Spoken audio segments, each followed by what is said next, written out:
Okay, तो भैया ये सब जो आप पढ़ाएं हम लोग को क्लियर हुआ।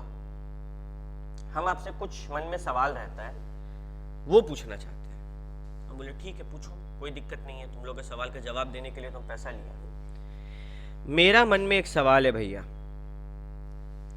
ये है हम लोग स्टूडेंट,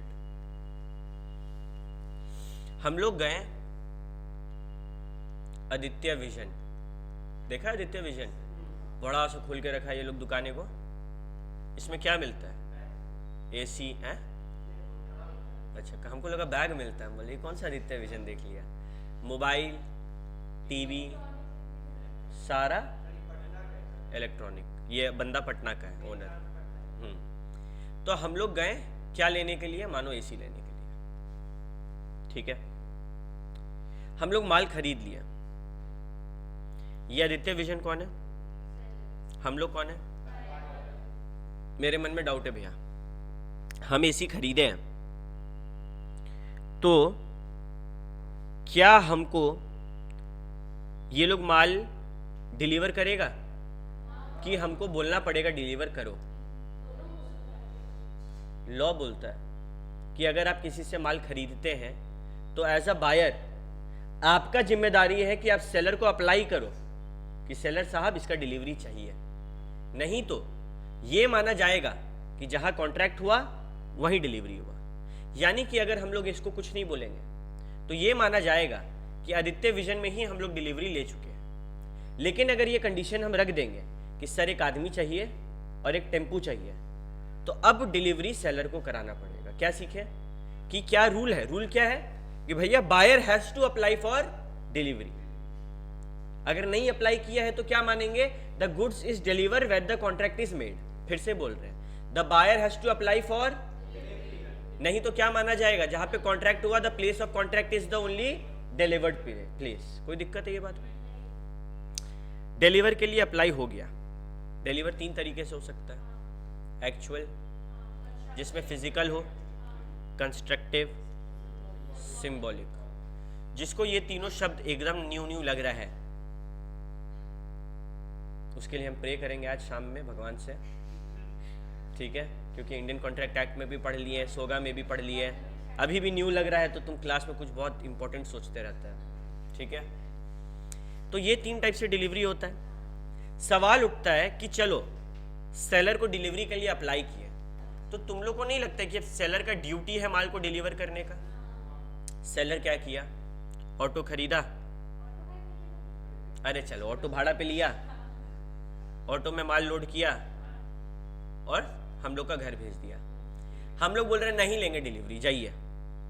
क्या हम लोग सही हैं? अगर सेलर का ड्यूटी माल को डिलीवर करने का है ना, तो बायर का ड्यूटी है माल को एक्सेप्ट करने का प्लस पेमेंट करने का। तो ये सब बात लॉ में लिख दिया एकदम। हाँ हाँ हाँ, ठीक है, क्लियर है ये सब कहानी। तुम लोग एक बात बता, तुम लोग के मन में आया ये बेलमेंट वाला सीन है, ये टीवी किसका हो गया? ये एसी किसका हो गया? हम लोग इसके ओनर हो गए। लेकिन जब सेलर इसको भेज रहा है तो ये सेलर के हाथ में। बेलमेंट का क्या डेफिनेशन, हम एक बार धीरे धीरे बोलते हैं, रिवीजन भी हो जाएगा। Bailment in is act, bailment is an act in which a goods is delivered to a person for a purpose. एसी पर सेलर के पास एक पर्पस के लिए पड़ा हुआ है, and the goods are returned or disposed of on the direction of the person delivering it after the purpose is completed. यही हो रहा है, सेलर के पास पड़ा हुआ है, पर्पस है कि माल भेज दो, तो सेलर बेली हो गया, हम लोग बेलर हो गए। और क्या रूल बदल जाएगा क्या? वहां पे रूल वही रहेगा। तो अगर तुम लोग बेलमेंट में बेलर बेली का चीजों को याद करके रखा है और यहाँ पे ये चीज समझना सीख जाए कि अरे ये तो बेलर हो गया, ये तो बेली हो गया, कुछ याद करने का जरूरत ही नहीं है, धड़ाधड़ अपने मन से आंसर आते जाएगा। ठीक है, लेकिन अगर तुम लोग वहां पे रटा है, समझा नहीं है, तो यहाँ पे थोड़ा यहाँ पे भी रट लेना, समझना मत, क्योंकि फिर तुम्हारा कॉन्सेप्ट रट्टा से ही चलता है। तुम लोग क्या बोलते हो उसको? अरे उसमें कौन था साइलेंसर? 3 इडियट्स में वही है तुम लोग। ठीक है, डिलीवरी 3 टाइप का होता है, ये बात हम लोग को पता है। भैया काम का बात ये है कि ड्यूटी ऑफ द सेलर है डिलीवर करने का, एंड बायर है एक्सेप्ट एंड पे करने का। अंडरलाइन करो तुम लोग भी।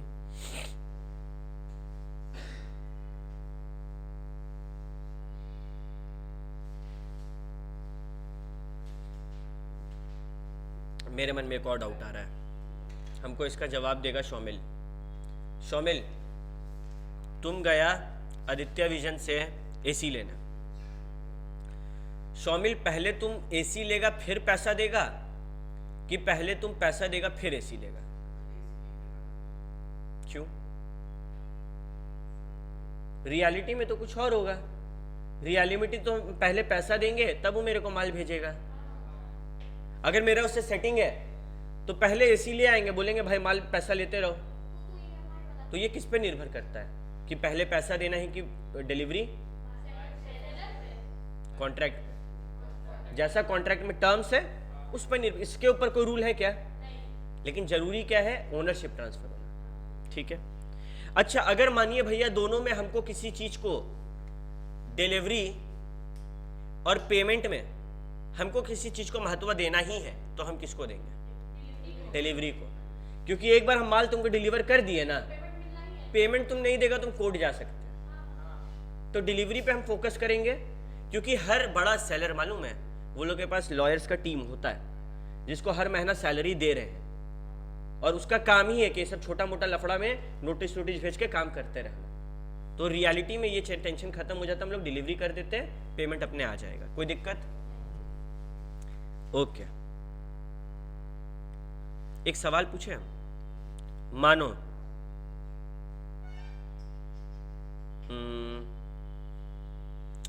एक गोदाउन है,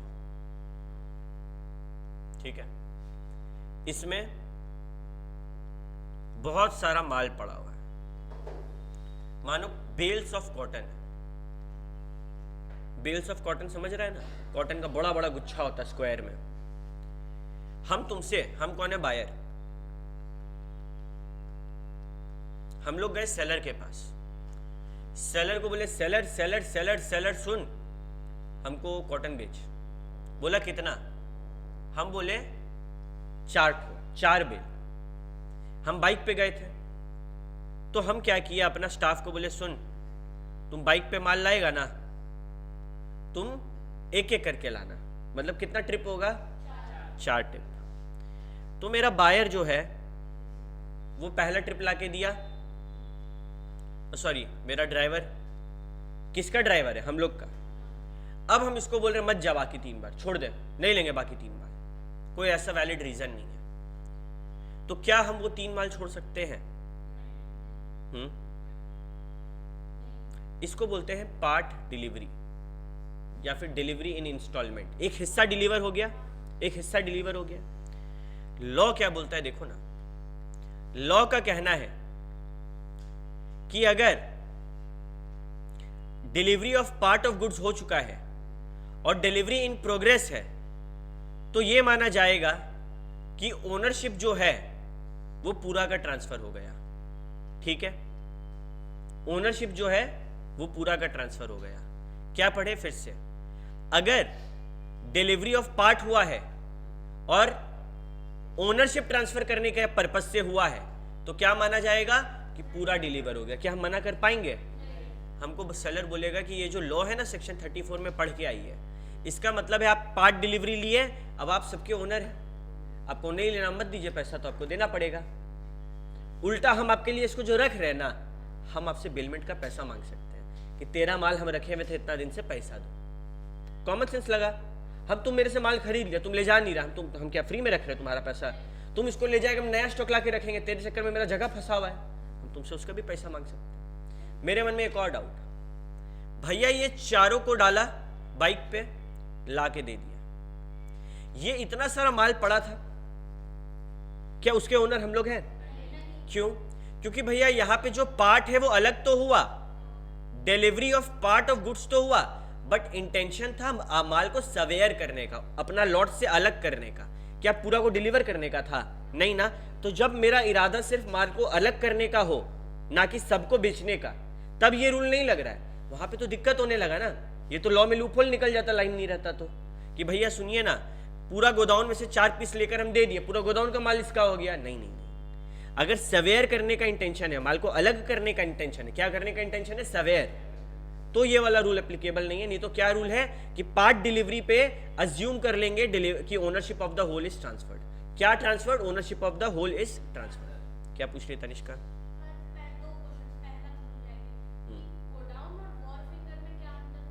बहुत सिंपल सा है, अभी मत पढ़ो, ठीक है? अभी दिमाग मत लगाओ, मानो दोनों सेम है। और दूसरा वो तो प्रीवियस कंडक्ट में बोल दिया ना कि हमको 4 ही चाहिए क्वाड्रेटिक, तो वो भी तो देखेंगे गो डाउन उसको पूरा कैसे हो जाएगा, तो जब 4 का ये लॉ है, ये लॉ बोल रहा है कि देखो, अगर लॉ बोलते ना कहीं भी कुछ होता, कहीं लिखा हुआ है, तो लॉ में अगर ये लाइन नहीं लिखा हुआ होगा तो बायर लूपहोल निकालेगा, और बायर बोलेगा देखो तुम 4 अलग करके दिया ना, तो मानेंगे कि पूरा में हम ओनर है, ठीक है?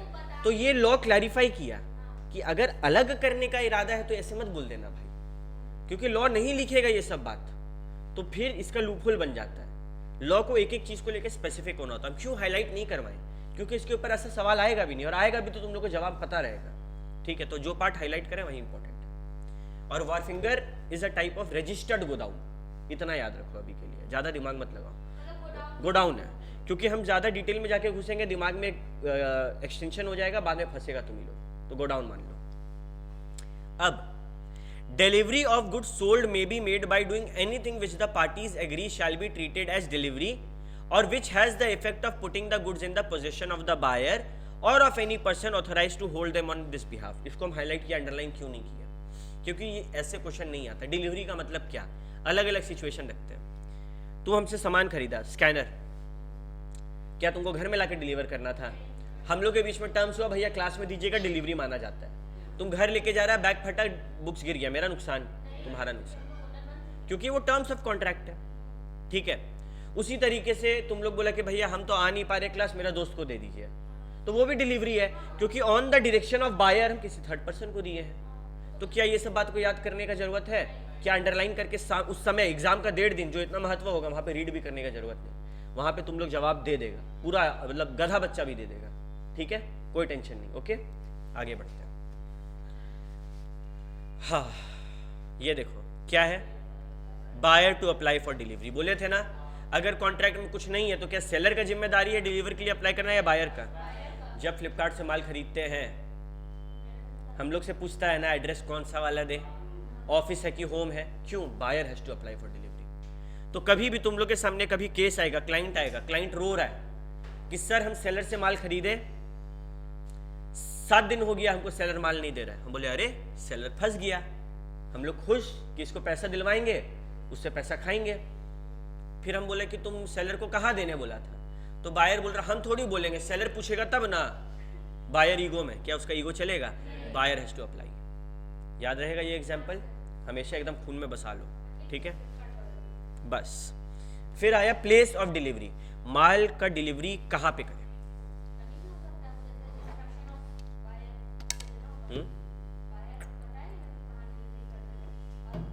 भैया हर केस का अलग हिसाब किताब है, ठीक है?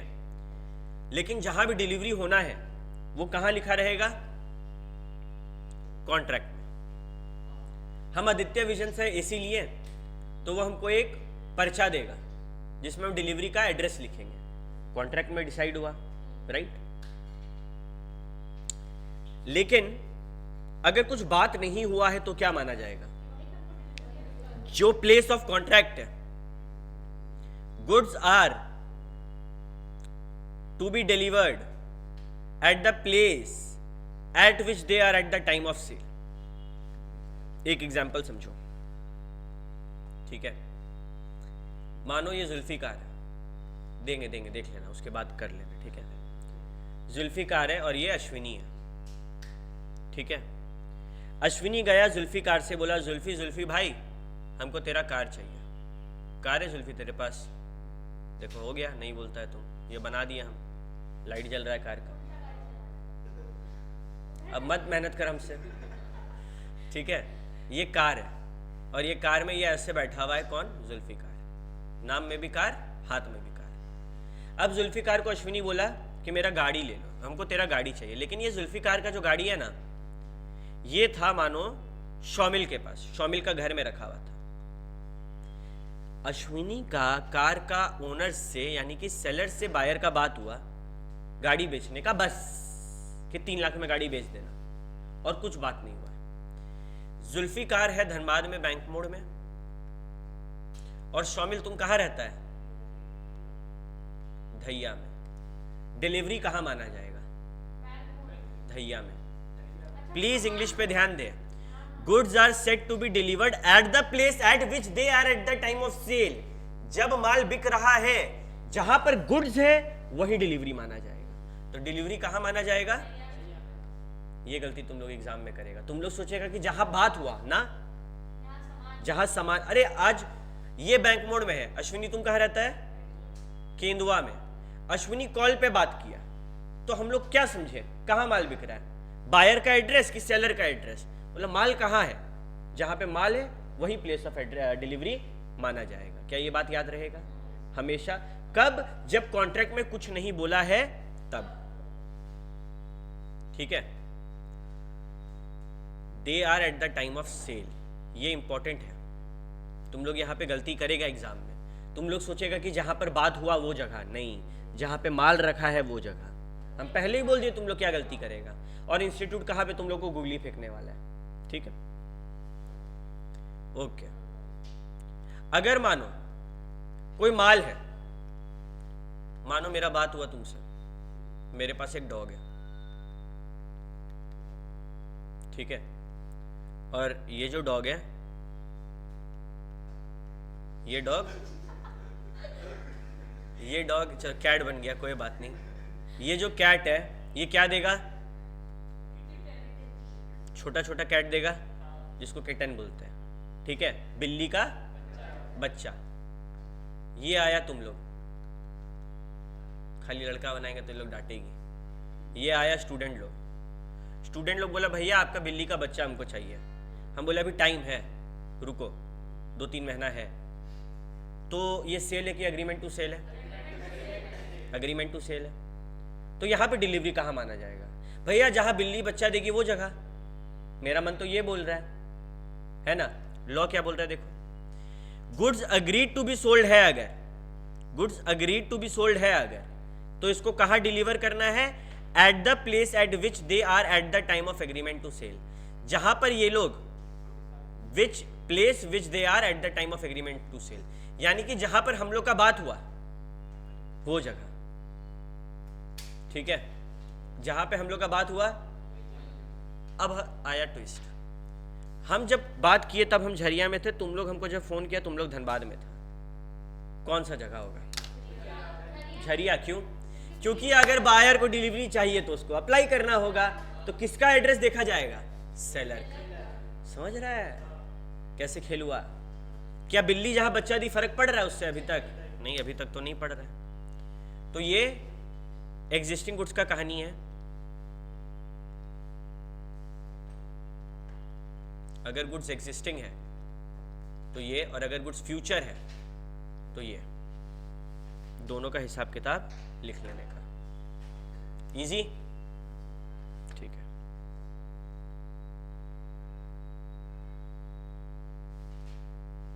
ये भी फ्यूचर का है, और इसमें अंतर है। गुड, यहां पे गुड बोला, goods are agreed to be sold are to be delivered at the place at which they are at the time of agreement to sell. अब एक कहानी आया कि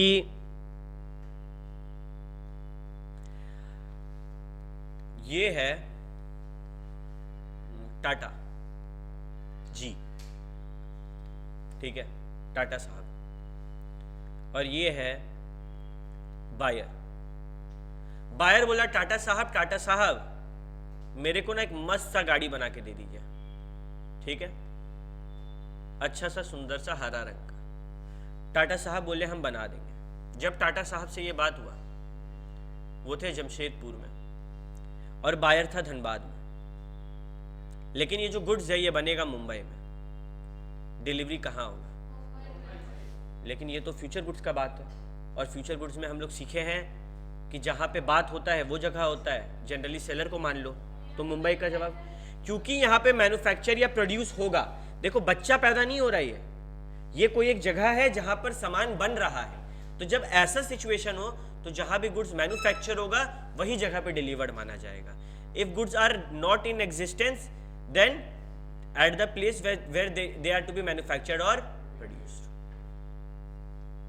यानी कि मैन्युफैक्चर या प्रोडक्शन का बात है तो जिस जगह पे वो काम होगा उस जगह पे, ठीक है। हाँ, फिर वो अप्लाई करेगा नहीं करेगा वो सब आगे का कहानी। कोई दिक्कत? Yes yes.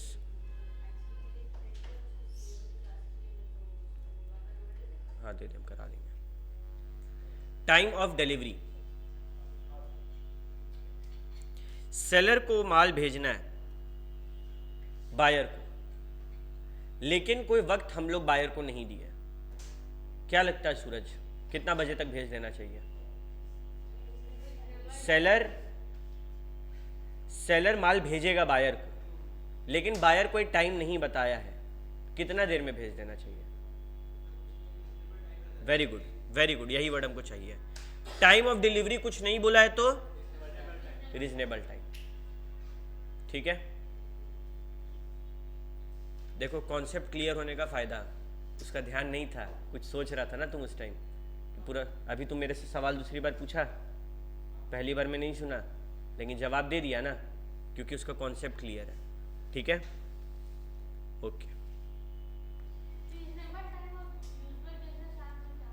Usual business hour मतलब 10 से 5, रीजनेबल टाइम मतलब 6-7 भी हो सकता है।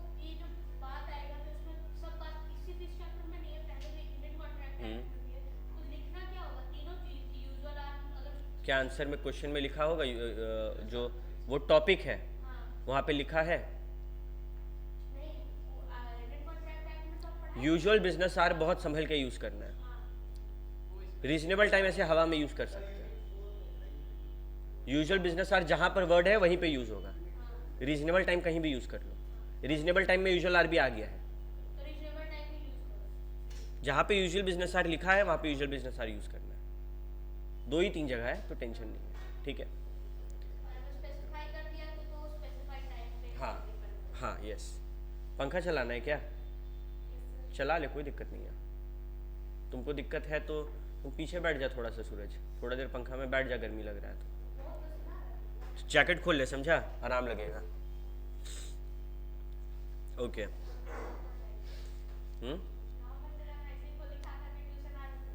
गोली खा खा कर यार। मेरे मन में एक डाउट है,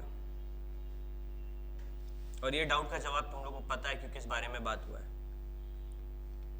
ये एक वॉचमैन है जो वेयरहाउस का देख रेख करता है, ये सेलर है, ये बायर है।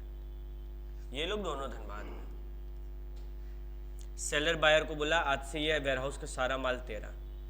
ये बात फोन करके वेयरहाउस का वॉचमैन इसको बोल दिया, तो मेरा सेलर तो बोला ही, वॉचमैन भी बोला कि साहब आज से आप मेरे साहब हैं। डिलीवरी बाय एक्नॉलेजमेंट याद आ रहा है? तो सवाल उठता है कि अगर goods in the possession of a third party है तो डिलीवरी कब होगा? जब वो थर्ड पार्टी फोन करके बोल देगा कि बायर माल आपका। यानी कि goods in possession of a third party है तो हम लोग को क्या चाहिए होगा? वर्ड क्या बोले थे अभी हम? थर्ड पर्सन का एक्नॉलेजमेंट चाहिए होगा।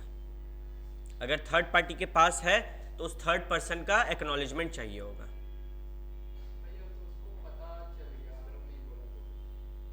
नहीं, थर्ड पार्टी से ये बात जरूरी है। There is no delivery unless third party ना बोल दे। अरे वॉचमैन को पता ही नहीं है तो डिलीवरी माना जाएगा? अच्छा, अगर हम जाएंगे वॉचमैन इस चीज को गछ लिया, एक्नॉलेज कर लिया कि हाँ हाँ आप ही का है, तो कोई दिक्कत नहीं है, ठीक है। हाँ वो इम्प्लाइड हो जाता है, ठीक है। Time for tender of delivery, यहाँ पे देखो क्या वर्ड आना चाहिए? रीजनेबल आर की यूजुअल। टेंडर मतलब कोशिश, याद करो, फ्लिपकार्ट वाला आया, हमको फ़ोन किया, हम फ़ोन नहीं उठाए, ये मान लिया जाता है कि वो अपना हिस्सा परफॉर्म किया है। और टेंडर ऑफ परफॉर्मेंस या फिर ऑफर टू परफॉर्म या फिर attempted performance is a valid performance. ये वो लाइन है जो वहाँ पे लिखा हुआ है, और ये लाइन हम बोले थे बाय हार्ट याद करने, काम आ रहा है आज। टेंडर ऑफ डिलीवरी किया गया, फ्लिपकार्ट वाला आया शाम का 5 बजे, बोला सर पैसा ले लीजिए, माल दे दीजिए, माल ले लीजिए, पैसा ले मेरे को पे कर दीजिए। हम लोग बोले अभी मत आना, बाद में आना, बाद में आएगा? आना नहीं चाहिए, आता है, फ्लिपकार्ट का पॉलिसी आता है, बट आना नहीं चाहिए। अच्छा वो रात में 12:30 बजे आया, बोला सर आके माल ले लीजिए। हम लोग को तो दिल धड़कने लगेगा कि 12:30 बजे हम उतरे और वापस घर चढ़े ही नहीं, तो 12:30 बजे कौन डिलीवरी देने आता है? आजकल एक नया स्कैम चला है, तुम लोग को आगाह कर देते हैं, घर में आएगा, बोलेगा आरओ रिपेयर करने के लिए आपका हम आए हैं, आरओ का सर्विस करने के लिए आए हैं, तो तुमको बोलेगा कि सर एक काम कीजिए, एक ओटीपी आएगा, बताइए, तुम्हारे सामने से तुमसे ओटीपी लेके चल जाएगा वो। मतलब क्या हुआ तुम्हारे साथ? स्कैम हुआ। कभी भी क्या रीजनेबल आवर के बाद में कोई time for tender of delivery होता है? डिलीवरी का कोशिश रीजनेबल आवर के बाद में होना चाहिए? नहीं। रीजनेबल आवर क्या होता है ये डिपेंड करता है फैक्ट पे। जैसे कि फॉर एग्जाम्पल कोई चीज़ का डिलीवरी है जो कि फॉर एग्जाम्पल सबसे ये गुड्स ऑफ एक्ट में नहीं आएगा, लेकिन बात को समझना। हम एक वॉचमैन है जो नाइट सर्विस में काम करते हैं, तो मेरे लिए रीजनेबल आवर कब होगा? सर्विस देने का रात में। तो क्या ये रूल है कि 10 से 5 ही रीजनेबल आवर होता है? It depends on the question, ठीक है। अच्छा एक सवाल तुम लोग बताना, हम लोग एसी खरीदे आदित्य विजन से, डिलीवरी का पैसा कौन देगा, सेलर की बायर?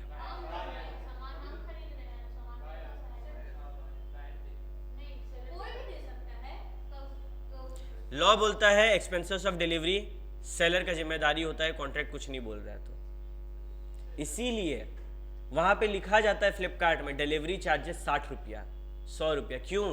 क्योंकि वो नहीं लिखेंगे तो किसका लायबिलिटी होगा, बायर का कि सेलर का? सेलर का। अगर हम नहीं लिखेंगे तुम उसको 100 रुपया ज्यादा देगी, कैसे बोल रही है बायर का, तो फिर बायर का कैसे होगा? क्योंकि बायर को बोला जाता है। अगर बायर को नहीं बोलेंगे, बायर अपने से निकाल के देगा, तो क्या मानेंगे कि सेलर झेल रहा है? हाँ एग्जैक्टली, कॉमन सेंस। अगर फ्लिपकार्ट से तुम माल खरीदा 500 रुपया का, माल घर पे आया, डिलीवरी बॉय बोला कि 550 दीजिए, तुम उसको एक्स्ट्रा 50 तभी ना देगा जब वहां पे डिलीवरी फी लिखा रहेगा। अगर वो नहीं लिखा रहेगा तो तुम लोग सोचेगा फ्री डिलीवरी है। दुनिया में फ्री होता है? इसका पैसा कोई तो दिया होगा। क्या वो शिप कंपनी देगा, ट्रक वाला देगा, डिलीवरी बॉय देगा? कौन देगा? सेलर। तो कुछ नहीं बोला तो कौन झेला? प्रूफ किए ना तुम लोग के सामने हम। इसीलिए बोल दिया जाता है कि डिलीवरी कौन देगा, बायर देगा। अगर ये नहीं बोला तो किसका जिम्मेदारी है? क्या ये बात क्लियर है?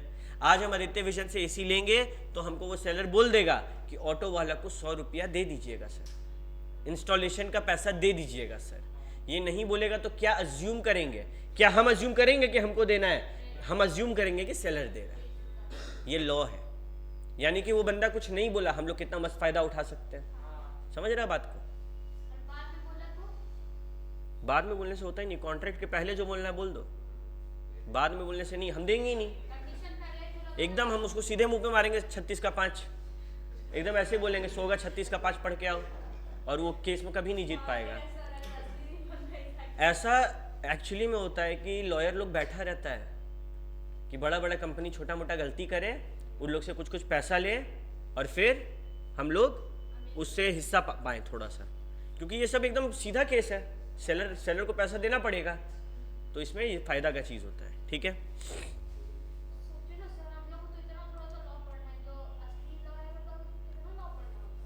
ये कुछ भी नहीं है जो हम लोग पढ़ रहे हैं, ये जनरल नॉलेज है, जीके बोलेंगे इसको। इसमें कुछ भी तुम लोग पढ़ा कि हाँ कुछ नया सीखे, वाओ। इसमें कोई कॉन्सेप्ट था जो तुम लोग का क्लियर नहीं था, वही क्लियर हो रहा है रियल लाइफ में। एक डॉक्टर को भी इंडियन कॉन्ट्रैक्ट एक्ट सोगा पढ़ना पड़ेगा, नहीं तो वो डील नहीं कर पाएगा अपना पेशेंट से। तो इंजीनियर भी लॉ पढ़ता है। डॉक्टर लोग का तो शायद आजकल सिलेबस से हट गया है, बट इंजीनियरिंग कॉलेज में आज भी सेकंड ईयर में है ये सिलेबस में, इंडियन कॉन्ट्रैक्ट एक्ट और ये सब। तो ये तुम लोग मत सोचना कि बहुत बड़ा चीज़ सीख लिया, वाह बेइज्जती हो जाएगा किसी के सामने। हम लोग किसके शेयर हैं? कंपनीज एक्ट, पूरा 400 जितना भी सेक्शन है ऐसे जबान पे बैठा हुआ होना चाहिए। ठीक है, मतलब सेक्शन नंबर नहीं, लेकिन सारे बातों का आइडिया होना चाहिए कि इस फ्लो में काम होता है। तो इसको पढ़ के खुश होने की जरूरत नहीं है। द पिक्चर है जो अभी बाकी है। कंपनीज एक्ट आ रहा है एग्जाम के, हम एग्जाम देंगे, उसके बाद कंपनीज एक्ट और शेयर डिबेंचर पढ़ाएंगे साथ में, तब मज़ा आएगा। तब हम लोग वो सीखेंगे जो हम लोग का काम है। ये सब के लिए क्लाइंट हम लोग के पास नहीं आएगा, इसके लिए वो एडवोकेट के पास जाता है। ठीक है, ओके। रॉन्ग क्वांटिटी डिलीवर हो जाए तो क्या होगा भैया? ऐसे मत बोलिए, आप ऐसे बोलिए कि सेलर है और बायर है। बायर मांगा 100 यूनिट आईफोन का और सेलर एक गलती कर दिया। क्या? 1 यूनिट का जीरो ज्यादा बढ़ा के भेज दिया। तो ये सेलर एक्सेस भेजा कि डेफिसिट भेजा? अगर बायर को एक्सेस मिल गया है तो क्या होगा? हम सबका राय जानना चाहते हैं।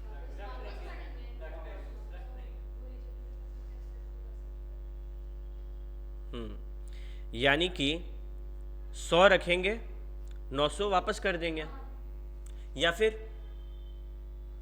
फिर पूरा 1000 वापस कर देंगे कि गधा है क्या, इतना कुछ नहीं करना है तुमसे काम। जो बंदा ये गलती कर रहा है वो फ्यूचर में कम भी भेज सकता है।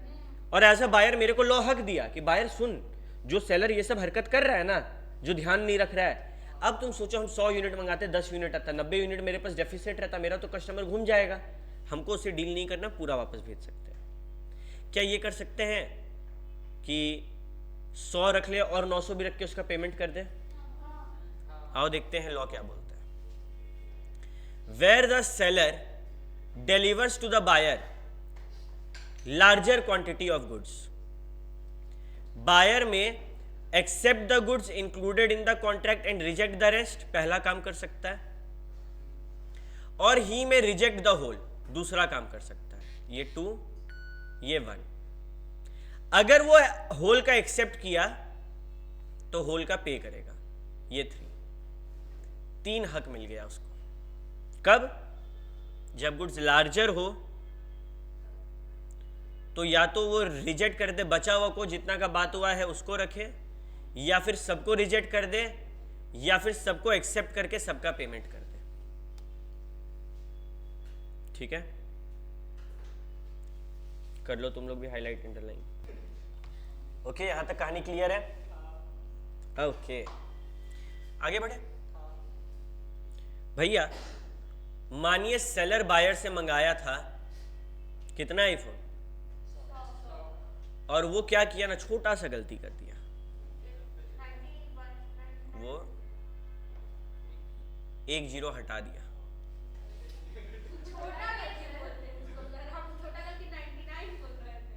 तो ये क्या हो गया? ऊपर में लार्जर था और यहाँ पे लेसर क्वांटिटी डेफिसिट हो गया। लेसर क्वांटिटी, इसको अच्छा वर्ड में बोले तो डेफिसिट हो गया। अब बायर के पास क्या हक है? तुम लोग बायर है, तुम लोग क्या करेगा? मारपीट करेगा? नहीं भैया, परमुटेशन बैठाएंगे। पहला कि ये 10 का पेमेंट ले और यही 10 को रिसीव करके पेमेंट कर दें, या फिर सबको रिजेक्ट कर दें। और कोई ऑप्शन दिख रहा है क्या? नहीं ना। देखो आंसर क्या बोलते हैं।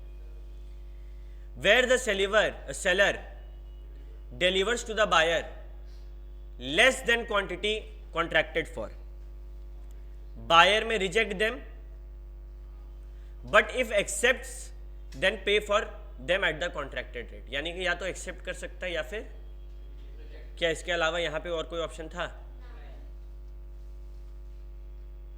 कुछ भी ऐसा नहीं है जो तुम लोग को रटना हो। प्लीज कॉमन सेंस को लगा लगा के चीजों को ध्यान में रखना है। ठीक है, ये सब तो बड़ा बढ़िया था भैया, कम आ रहा, ज्यादा आ रहा, लेकिन सेलर है, गलती हो जाता है, इंसान है, वो भी गलती से इंसान होते हैं। 100 आईफोन का बात था, उससे एक छोटा सा गलती हो गया। वो 10 आईफोन दिया और 90 MI फोन दे दिया, रेडमी का, बस यही गलती था। अब एज अ बायर तेरे पास क्या क्या ऑप्शंस होगा?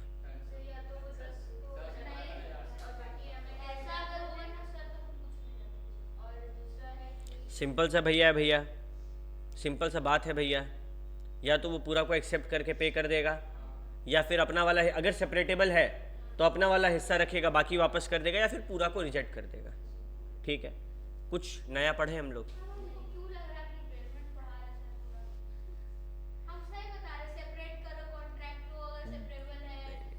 क्योंकि तुम अभी घर में बेलमेंट पढ़ रही है तो तुमको बेलमेंट दिख रहा है सब जगह, तुमको बेलमेंट से प्यार हो गया। ठीक है, यहां पे बोला गया अगर सेलर डिलीवर किया है गुड्स बायर को और मिक्स करके डिलीवर कर दिया है ऑफ डिफरेंट डिस्क्रिप्शन, तो buyer may accept the goods in the contract and reject the rest, पहला ऑप्शन, या फिर रिजेक्ट द होल। हम लोग एक ऑप्शन बोल रहे थे कि बायर के पास जो पैसा आया, मतलब जो फोन आया, ये इसका पेमेंट कर दे, क्या ये लॉ बोल रहा है? अगर मेरा तेरे से एमआई का बात नहीं हुआ है तो हम तेरे से एमआई नहीं ले सकते। क्यों भैया? आईफोन एगो आएगा ₹1,00,000 का, वही एमआई आएगा 10,000 का। क्या कॉन्ट्रैक्टेड रेट अगर लॉ है, लॉ के खेल पे, तो हमको आईफोन भी ₹1,00,000 के हिसाब से पैसा देना पड़ जाएगा, क्योंकि लॉ क्या बोला? कौन सा रेट? Contracted rate. तो लॉ यहां पे वो लाइन ही नहीं घुसाया, ठीक है, कि भाई सुनो, मेरा एक बात को स्पष्ट समझ जाओ, अगर तेरे पास मिक्स्ड गुड्स आया है, गुड्स सेपरेबल है, सेपरेट करो, अपना वाला हिस्सा रखो, बाकी भेज दो, नहीं तो पूरा भेज दो। क्या कहीं भी बोला हम पूरा रख सकते हैं? लेकिन अगर कॉन्ट्रैक्ट में तुम रखना चाहता है तो रख सकता है, उसका दे। बट क्या वही कॉन्ट्रैक्टेड रेट पे होगा या फिर मिक्स्ड गुड्स का एक्चुअल रेट लगेगा? एक्चुअल। क्या ये सब बात हम लोग एग्जाम में लिख सकते हैं भैया? लॉ में नहीं लिखा फिर भी? हाँ, कोई दिक्कत नहीं है, फैक्ट्स है, बस ये सेपरेबल वर्ड और ये सब लिख लेना, ठीक है, क्लियर? तो अगर मिक्स्ड गुड्स है तो बायर एक्सेप्ट करेगा कॉन्ट्रैक्ट वाला गुड्स और बाकी रिजेक्ट कर देगा, नहीं तो पूरा रिजेक्ट कर देगा। खाली 2 ऑप्शन है, कोई दिक्कत? ठीक है, लो,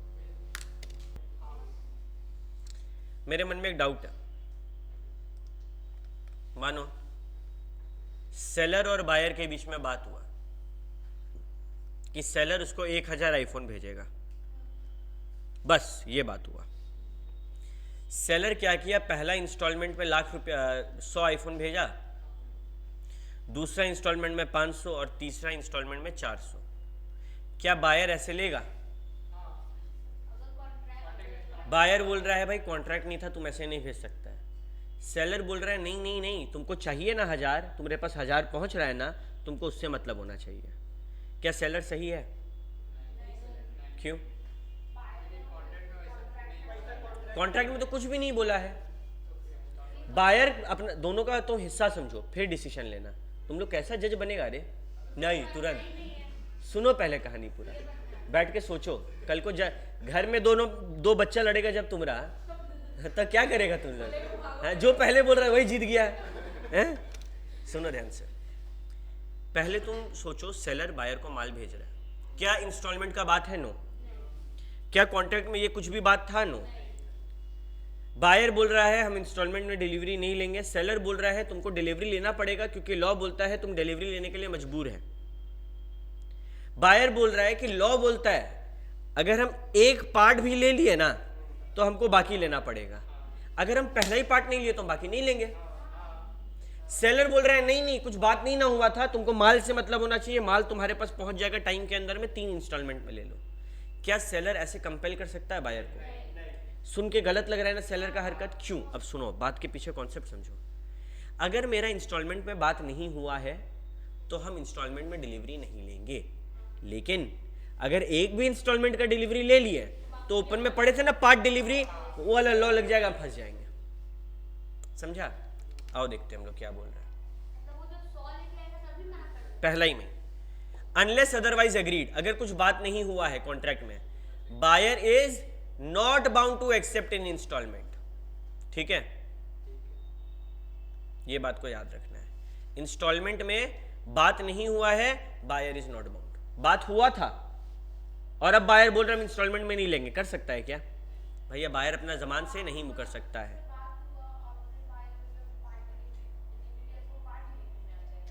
पार्ट डिलीवरी मतलब एक हिस्सा पहुंचना, हाँ, it is also a type of instalment.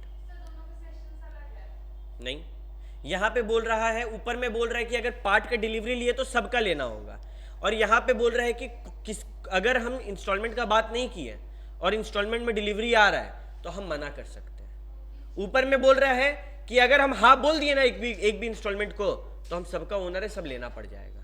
दोनों अलग अलग बातों को बतला रहा है। क्लियर है? याद रखो हम किसी भी सेक्शन पे जोर नहीं दे रहे, जितना जोर देना था इंडियन कॉन्ट्रैक्ट एक्ट में दे, यहाँ पे जो डेफिनेशंस था उस पर दे दिए, एक सेक्शन 27 आया था उस पर दे दिए, ज़्यादा माथापची नहीं करना है। सेक्शन का माथा दर्द क्यों पाले जब मार्क्स ही नहीं मिलना है, तो हम 2-4 जगह हवा झाड़ देंगे, हो गया मेरा। बाकी हम तो आंसर लिखना सिखाए ना तुम लोग को, हर क्वेश्चन को अलग तरीके से शुरू कर देंगे, ठीक है, ओके। अब बताओ, गुड्स अगर कैरियर को डिलीवर किए हैं तो क्या माना जाएगा कि गुड्स किसको डिलीवर हो चुका है, बायर को। लेकिन राइट ऑफ डिस्पोजल को रिजर्व किए या फिर ट्रेन या फिर शिप के द्वारा किए तो क्या माना जाएगा, कि सेलर का है। कब तक, जब तक जो कंडीशन रखे वो फुलफिल। समझा शौमिल, क्या समझा, एक बार रिपीट कर दो जो बोले।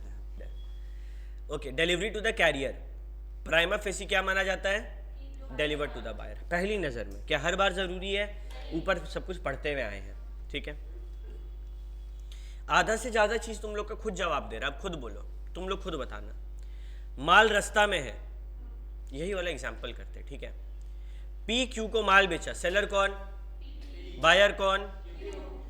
कुछ क्वांटिटी था आयरन रॉड्स का और ये एक वेसल के द्वारा यानी कि शिप के द्वारा भेजा जा रहा है, लेकिन क्योंकि वो आयरन रॉड था और जहाज में था, और जहाज किसके बीच में होता है, तो क्या हो जाएगा आयरन रॉड में, रस्टिंग, जंग लग जाएगा। जंग लग गया बायर को पहुंचने से पहले, लेकिन जंग बहुत कम था, मिनिमल था, वो मर्चेंटेबल क्वालिटी को इफेक्ट अभी नहीं किया है, 1-2 हिस्सा 1-2 रड का जंग लगा हुआ है, ठीक है। तो क्या बायर को एक्सेप्टेंस लेना पड़ेगा या फिर वो मना कर सकता है, लेना पड़ेगा। मर्चेंटेबल क्वालिटी का है ना, लेना पड़ेगा, ठीक है। अच्छा, मेरे मन में एक डाउट है, अगर माल रास्ता में है और रास्ता में सामान दूरी के कारण खराब हो जाता है, तो जिम्मेदारी सेलर लेगा कि बायर, जो ओनर है वो लेगा। अभी आप भैया इतना पढ़ाएं, हम लोग को क्यों पढ़ाएं, तुम देखो क्या हुआ यहाँ पर। अब डिटोरेशन ड्यूरिंग ट्रांजिट, डिटोरेशन का मतलब सड़ना, दूरी, ठीक है। ड्यूरेशन मतलब दूरी होता है, ड्यूरेशन मतलब ही समय, ठीक है। When goods are delivered at a distant place, दूर जगह है, लाइबिलिटी किसका है, सड़ने का, will fall on the buyer. ले, और तो और दो the seller agrees to deliver the good at his own risk, भले ही सेलर बोल रहा है कि हम अपनी जिम्मेदारी पे दे रहे हैं माल, फिर भी किसका, सोचो कैसा लॉ है, और बहुत इंपॉर्टेंट लॉ है। आज हम आयरन रड मंगा रहे हैं, बता रहे हैं हमको पैसा दिया है वो, ठीक है, आधा दिया है ना, पूरा दे दो। ए भाई तुम लोग फी पे कर दो ना, हम भी याद दिलाना भूल, आज हम मैसेज करेंगे या शाम में, तुम लोग पे कर देना। हमको पता है तुम लोग घर जाके भूल जाता होगा, हम ही भूल जाते हैं, जिसको चाहिए वही भूल जा रहा है, ठीक है। बात को समझो, अब हम बायर हैं, हम साउथ अफ्रीका से रड मंगा रहे हैं, रास्ता में खराब होगा, सेलर को माल बेचना है, ले जाइए करेगा, किसको समझदारी होना चाहिए, इसीलिए बायर का जिम्मेदारी। और ये हर टाइप का सड़ने को नहीं बोला, अगर रास्ता में डकैती हो जाएगा तो ओनर का जिम्मेदारी है, अगर डिटियोरेट हो गया, सड़ गया, तब बायर का जिम्मेदारी है। एग्जाम में गलती करेंगे आप, एग्जाम में इतना सुंदर से तुमको बताएगा ना क्वेश्चन, तुमको लगेगा सेलर है, बदमाश है, लेकिन इस सेक्शन 40 में बोला बायर को फंसाओ, तो इस चीज पे ध्यान रखना जरूरी है। चोरी हो जाएगा तब भी ओनर का जिम्मेदारी, जो ओनर उसका जिम्मेदारी, सिर्फ डिटियोरेशन में ये केस लगेगा।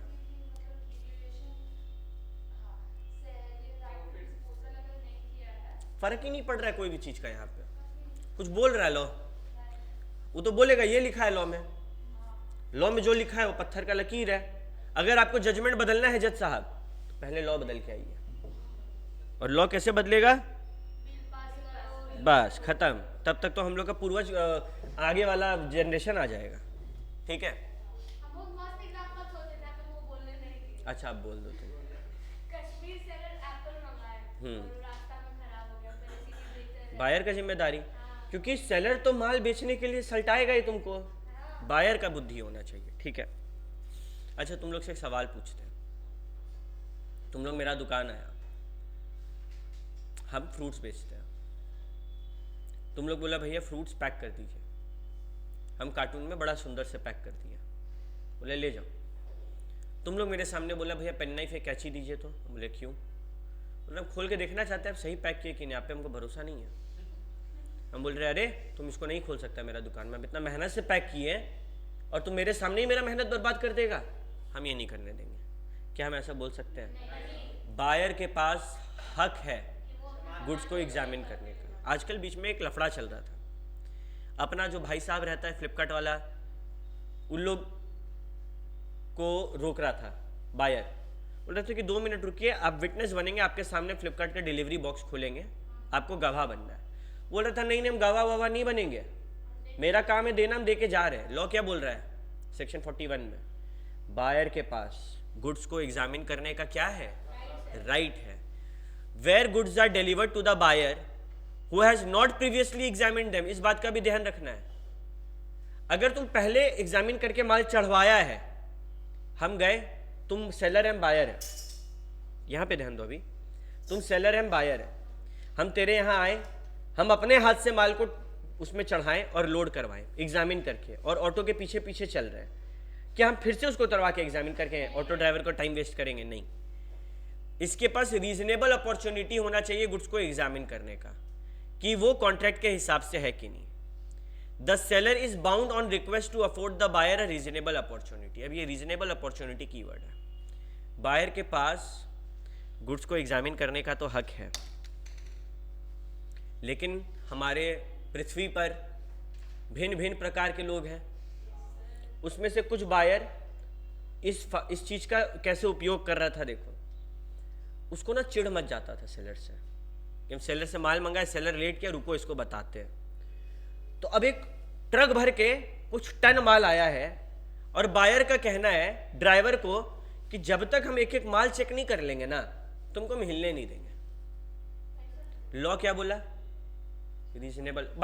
देखो बायर को अपना गुस्सा निकालना, वो तो ऐसे ही निकालेगा ना भाई, माल में लेट होगा तो लॉ बोला नहीं नहीं, रीजनेबल अपॉर्चुनिटी, आधा घंटा रोक लिए, 1 घंटा रोक लिए, रीजनेबल। ये नहीं कि उसको हफ्ता भर के लिए मेहमान बना ले आप, कि हम एक एक माल को चेक करेंगे ना, ये नहीं कर सकते। क्या एग्जाम में ऐसा क्वेश्चन आएगा? इतना भी लोल नहीं समझता आईसीआई तुमको कि ऐसा ऐसा क्वेश्चन दे, अच्छा अच्छा क्वेश्चन रहेगा, ये सब फालतू क्वेश्चन नहीं होगा। क्लियर रहेगा ये बात? ये रीजनेबल अपॉर्चुनिटी कीवर्ड क्यों है, याद क्यों रखना, इसका रीजन दिए हैं, प्लीज इसको याद रखना तुम लोग, ठीक है? क्या? हाँ, तो रीजनेबल अपॉर्चुनिटी वर्ड का यूज आएगा, तुम लोग को एक क्वेश्चन देंगे हम, जिसमें तुम लोग को ये चीज समझना होगा। अब मानो कोई क्वेश्चन आया जिसमें सेलर बोल रहा है कि हम नहीं देंगे मौका चेक करने के लिए, तो हाँ आंसर में नहीं लिखेंगे हम रीजनेबल अपॉर्चुनिटी। ऐसा क्वेश्चन नहीं आएगा कि सेलर ड्राइवर को हफ्ता भर बैठा के रख रहा है, ये सब नहीं पूछेगा, क्योंकि वो लोग को पता है कि यहाँ पे बच्चा कॉमन सेंस से भी कंक्लूजन का 1 मार्क्स उठा सकता है, ठीक है? Okay. Acceptance is deemed to take place when the buyer. अरे शॉमिल, डीम्ड का मतलब बता हमको, नहीं पता तो बोल फटाक से नहीं पता, ठीक है? अश्विनी, ये उम्मीद नहीं था तुमसे, तो मेरा दिल तोड़ दिया। हाँ, डीम्ड का मतलब नहीं पता, मतलब डीम्ड का मतलब नहीं पता होता है कि डीम्ड का तुमको आंसर नहीं पता है, आंसर नहीं पता, ठीक है? डीम्ड का मतलब मान लो, माना जाता है, ठीक है? माना जाता है। डीम्ड का मतलब क्या है, याद रहेगा? शामिल तुम फोन चला रहा है क्या? वाह, हम क्यों बैठे हैं, 2 मिनट वेट कर ले भाई, ठीक है? क्या माना जाता है कि डिलीवरी कब हुआ? ध्यान से सुनना। Intimate to the seller that he had accepted the goods. Buyer phone करके सेलर को बोला कि हम माल ले लिए, डिलीवरी मान लेंगे, हो गया है। Does any act to the goods which is inconsistent with the ownership of the seller.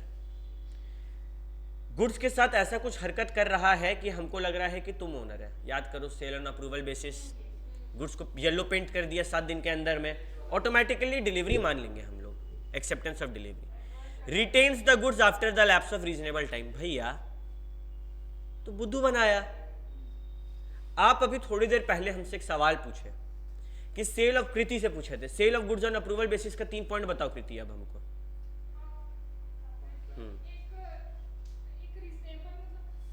जो टाइम का बात हुआ है सही जा रही है,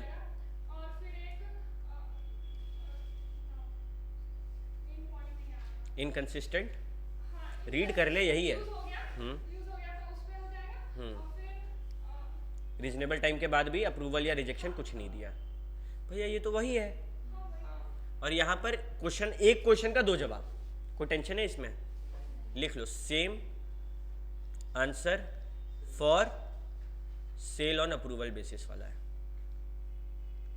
ठीक है, बस इंग्लिश को थोड़ा आगे पीछे किया है, सेम आंसर है, तो यहाँ टाइम फिर से वेस्ट नहीं करेंगे हम लोग जब पढ़ाई करेंगे तब। हाँ, वो ये वही चीज़ है, बस वही लैंग्वेज बदला है। ऑब्वियस सा बात है, ये 3 केस में माना जाएगा डिलीवरी हो रहा है। ठीक है,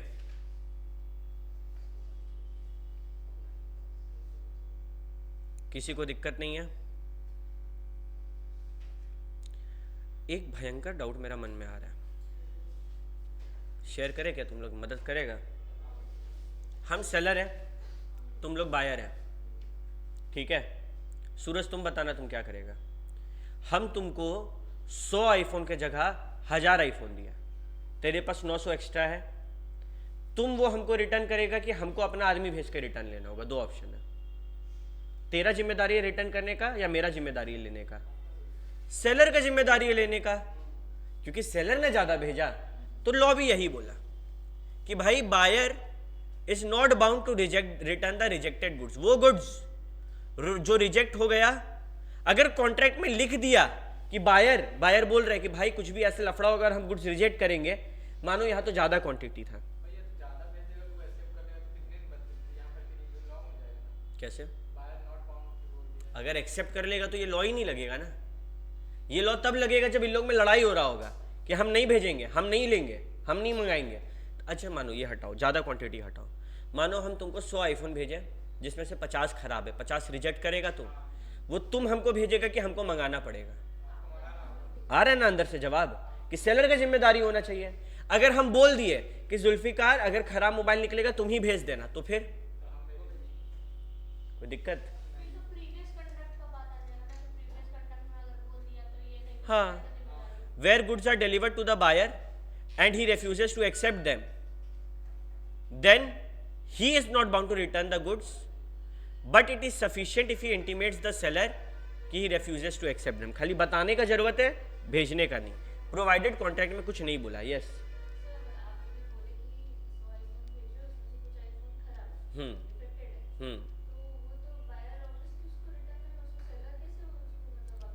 बायर ऑटो को बुक करके ऑटो में चढ़ाएगा, इस सेलर ऑटो भेज के ऑटो में मंगाएगा, यही समझा रहा। जैसे कि अभी सामने नेहा दीदी क्लास जो है ना, तुम नेहा छोटी सी उम्र में बड़ी है तुम लोग से, ठीक है, वो भी सीए कर रही है, वो इंटर का किताब मंगाई, वो किताब मंगाई मिस्टर एक्स का, उसके पास आ गया किताब मिस्टर वाई का। अब उसको वहाँ से बोला जा रहा है, उसको अब नया किताब भेजा गया, तो बोला गया जो आपके पास गलत किताब आया है आप हमको पोस्ट कीजिए। वो पोस्ट नहीं कर रही है, उसके ऊपर केस होगा तो कौन जीतेगा? वही जीतेगी। क्यों? क्योंकि it is duty of the seller to take back the goods, ना कि बायर। क्लियर है ये बात? ठीक है, वो लॉ नहीं पढ़ी, वो डायरेक्ट एंट्री से गई है। वो हमसे पूछी क्या करना है, तो हम लोग यही सेक्शन 43 का इस्तेमाल किया। Liability of buyer for neglecting or refusing delivery of goods. Seller ready है, बायर देरी कर रहा है, क्या होगा? सेलर मानेगा डिलीवरी हो। अरे टेंडर ऑफ परफॉर्मेंस, हम कोशिश किए तुमको डिलीवरी देने का, तुम ही नहीं आ रहा है, तो हम क्या मानेंगे कि माल डिलीवर हो गया है। अगली बार क्या हम आएंगे देने के लिए कि तुमको बुलाएंगे? ठीक है। When the seller is ready and willing to deliver the goods and request the buyer to take delivery and the buyer does not within reasonable time after request take delivery, then buyer is liable to the seller for loss। कौन liable होगा नुकसान होने पे? ठीक है। And reasonable charge for care and custody।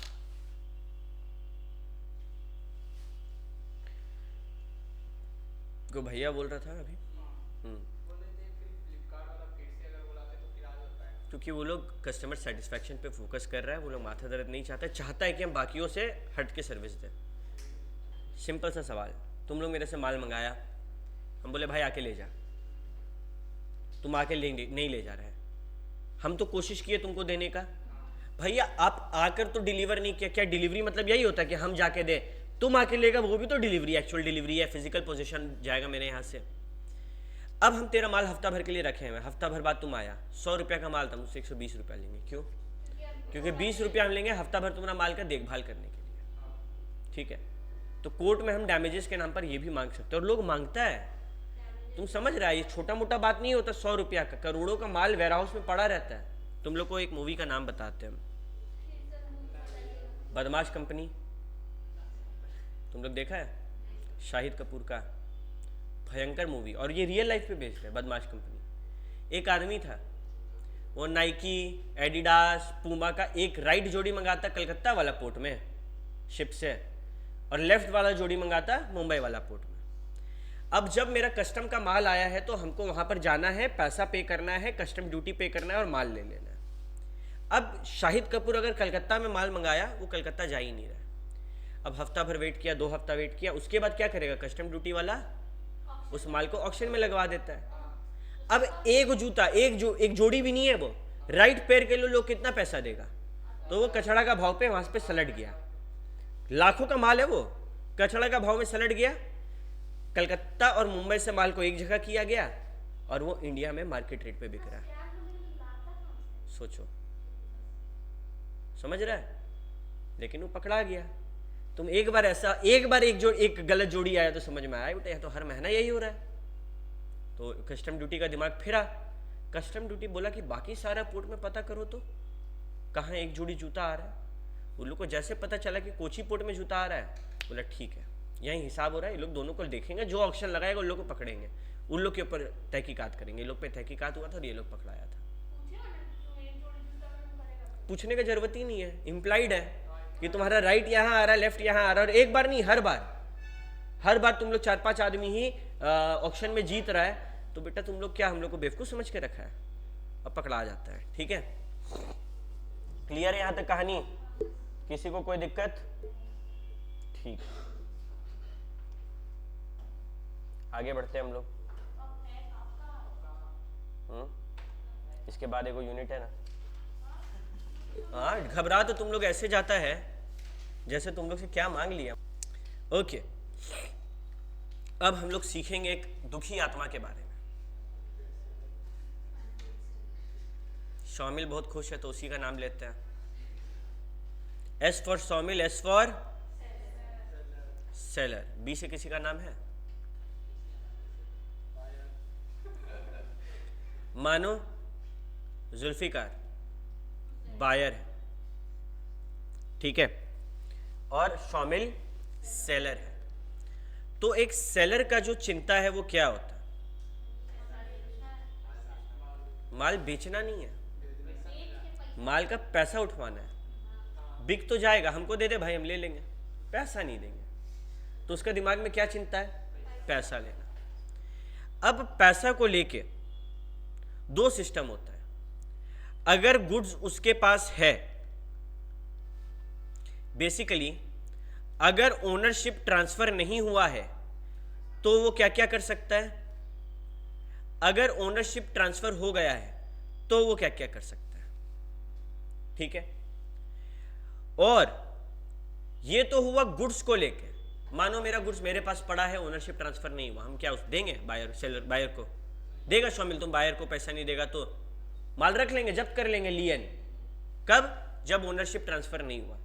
लेकिन अगर ownership transfer हो गया है, मेरे पास उस चीज का पोजेशन नहीं है, क्या हम गुड्स के खिलाफ कोई एक्शन ले सकते हैं? उससे मारपीट करके माल लेंगे।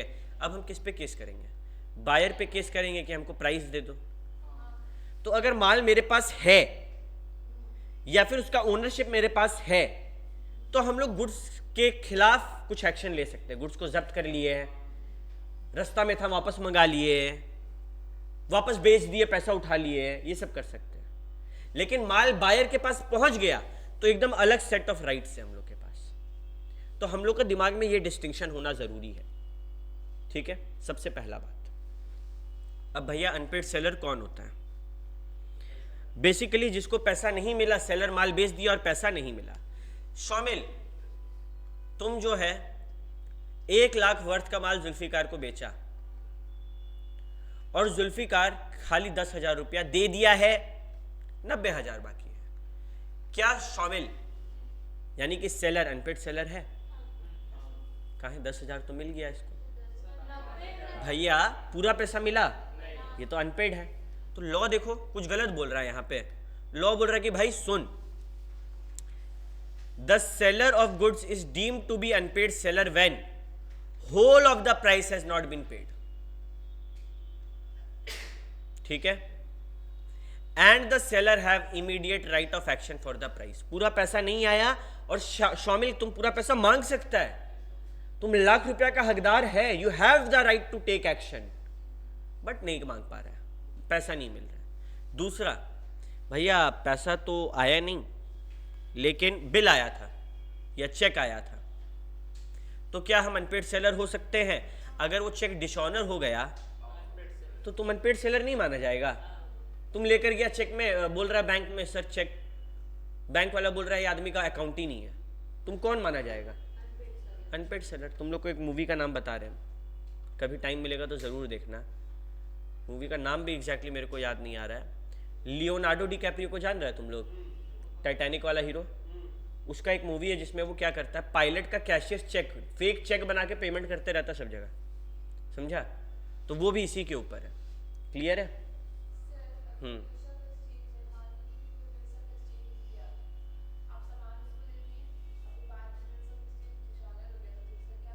हम सामान पे केस कर सकते हैं। अब सामान पे कोई हक रहा मेरा, लेकिन बायर पे हक रहेगा, जिसके बारे में हम लोग सीखेंगे। हाँ, वो हम पढ़ाएंगे, अभी पढ़ाई नहीं है। ठीक है, अच्छा ठीक है, देखते हैं, सवाल तुम्ही से पूछा जाएगा थोड़ा देर में। Rights of an unpaid seller. ठीक है, सीधे यहां पे आते हैं।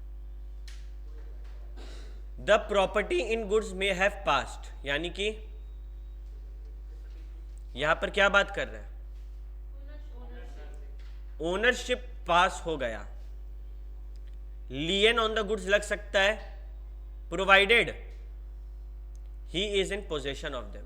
ये वेरी इंपॉर्टेंट है, लियन लगा सकते हैं, लेकिन जब मेरे पास वो माल पड़ा हो।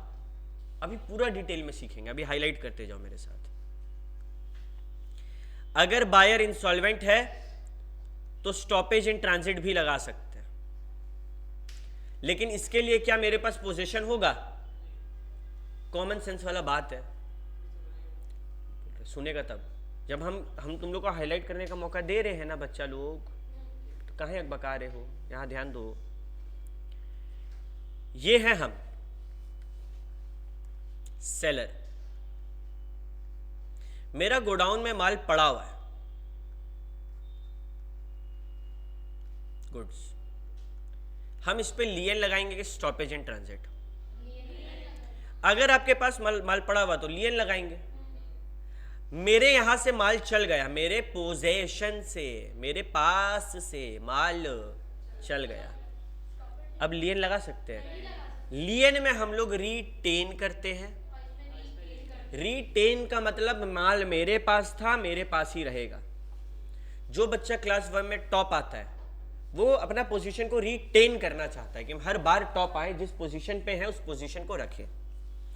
बट अगर मेरे हाथ से वो पोजीशन निकल गया तो हम उसको रीटेन कर पाएंगे? अब रीगेन करना होगा, वापस से फर्स्ट आना होगा। तो पोजीशन निकल गया तो रीगेन करेंगे, जिसके लिए क्या लगता है? तब लियन लगा सकते हैं। ये बात को दिमाग में स्पष्ट रखना जरूरी है। ओके, एंड दोनों ही केस में माल को बेचा जा सकता है। ठीक है, रीसेल किया जा सकता है। तुम पैसा नहीं देगा तो बैठे रहेंगे? ठीक है, लेकिन ये जितना आसान लग रहा है सुनने में उतना ही आसान है, थोड़ा डिटेल में समझेंगे, टफ नहीं है। ठीक है, डरो मत, बढ़ते हैं। सबसे पहले हम लोग समझते हैं भैया कि जो गुड्स है उस पे एक अनपेड सेलर का क्या राइट होता है। Right of unpaired seller on goods. तो इसका दो सिचुएशन आया। पहला, प्रॉपर्टी इन गुड्स यानी कि ओनरशिप पास हो गया, दूसरा ओनरशिप पास नहीं हुआ। ठीक है, बात करते हैं हम लोग सबसे पहले लियन के बारे में। भैया लियन किस में आएगा? ये देखो यहां पर, where property in goods has passed to the buyer यानी कि ओनरशिप ट्रांसफर हो गया, यहां पे नहीं हुआ। लियन यहां भी है, लियन यहां भी है। स्टॉपेज इन ट्रांजिट यहां भी है, स्टॉपेज इन ट्रांजिट यहां भी है। रीसेल यहां भी कर सकता है, रीसेल यहां भी कर सकता है, बस ओनरशिप ट्रांसफर नहीं होगा ना, तो विथ होल्डिंग डिलीवरी करके एक नया पॉइंट आएगा। ठीक है, कुछ टफ नहीं है, 3 को याद रखना है और ओनरशिप ट्रांसफर नहीं हुआ तो एगो एक्स्ट्रा याद रखना है। क्लियर है ये बात? तो भैया मतलब ये लियन हम दोनों केस में लगा सकते हैं? हाँ बिल्कुल लगा सकते हैं। लियन के लिए कुछ इंपॉर्टेंट बात, पहला क्या होना जरूरी है? अगर हमको लियन लगाना है तो मेरे पास उसका माल का होना जरूरी है। उसका पोजेशन किसके पास होना चाहिए? और उस पोजेशन को वो क्या करेगा अगर लियन लगाएगा तो? कोई दिक्कत? कब तक? अंटिल पेमेंट ना मिल जाए। अच्छा, वो हमको पेमेंट करने का कोशिश किया, टेंडर किया, हम नहीं ले पाए, क्या अभी भी हम लियन लगा सकते हैं? आगे वाला कोशिश कर रहा है ना पैसा देने को, फेल हो जा रहा है पेटीएम से, आप माल भेज दीजिए, पैसा अब आप लियन नहीं लगा सकते। आगे वाला का कोशिश करना भी जरूरी होता है, याद रहेगा ये बात। पेमेंट जरूरी होता है सेल कंप्लीट होने के लिए, नहीं। डिलीवरी होता है, नहीं। ठीक है, ये बात को ध्यान रखना है। भैया मेरा एक सवाल है,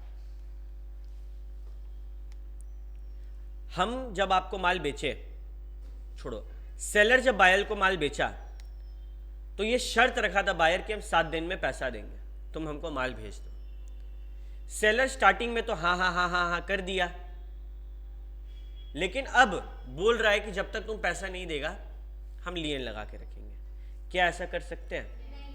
अगर कॉन्ट्रैक्ट में उधार का बात था, क्रेडिट का बात था, तो क्रेडिट पीरियड के अंदर में आप माल भेज दो, आपको पैसा मिल जाएगा, आप टेंशन मत लो।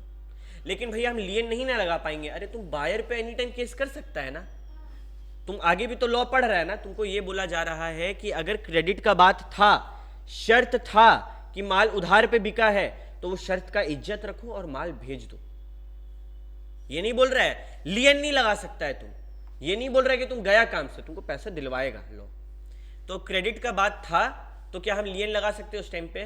नहीं। दूसरा, मानिए भैया क्रेडिट का बात था और हम माल नहीं भेजे, माल भेजने का बात यही था कि पैसा पहले आएगा माल बाद में जाएगा, और वो टर्म एक्सपायर हो गया, क्या अभी भी हमको माल भेजना होगा? नहीं। कॉमन सेंस वाला बात है। तुम्हारा मेरे से बात हुआ, हम बोले सुनो बच्चा लोग 7 दिन में पैसा दे देना, माल ले जाना। 7 दिन पार हो गया, हम लियन लगा लेंगे, नहीं ले जा सकता तुम हमसे माल। भैया आप बोले क्रेडिट पे बात हुआ था, क्रेडिट का बात 7 दिन का था ना, 7 दिन में तुम पैसा दिया नहीं ना, हम अनपेड सेलर है, हम लियन लगा सकते हैं। माल मेरे पास होना चाहिए, उसका क्या होना चाहिए मेरे पास? पोजेशन। ठीक है। अच्छा भैया, माल का कहानी पूरा ठीक है, दिक्कत बस ये है कि बायर इंसॉल्वेंट हो गया, क्या हम लियन लगा सकते हैं? एक बार वाइब फील कर, तुम जो बोला, हम इंसॉल्वेंट हो गए, तुम हमको माल बेचा है, तुमको पता है विनय भैया पैसा नहीं दे सकते, फिर भी तुम हमको माल देगा, तुम जब्त करके रखेगा ना, तो तुम कैसे बोला हम लगा लेंगे? Common sense. अगर बायर, अच्छा सोगा में बायर इंसॉल्वेंट कैसे होता है? जब वो दो चीज है, जब वो पैसा देना बंद कर देती है इंस्टॉलमेंट का, तब या तो पता है हमको पहले से कि वो पैसा नहीं दे सकता, बाकियों को भी नहीं दे रहा, क्या हम वेट करेंगे कोर्ट का कि वो बायर को इंसॉल्वेंट डिक्लेयर करे? नहीं, ये बात का ध्यान रखना। तो भैया आपका कहने का मतलब है अगर उधार का बात नहीं हुआ था, आप माल बेच दिए लेकिन वो पैसा नहीं दे रहा है, आप जब्त कर लो।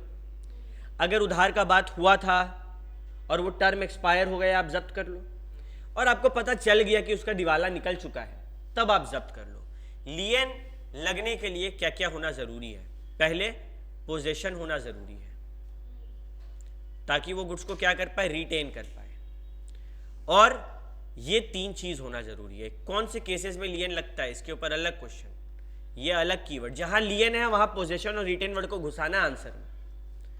पहला, goods sold without any credit, उधार पे बात हुआ नहीं, कैश सेल हुआ। दूसरा, sold on credit but term expired. तीसरा, बायर इंसॉल्वेंट हो गया। पहला कैश सेल, दूसरा credit sale but term expire, और तीसरा बायर इंसॉल्वेंट हो गया। ये तीन केसेस में लियन लगाया जा सकता है। ठीक है, याद रहेगा यहां पे।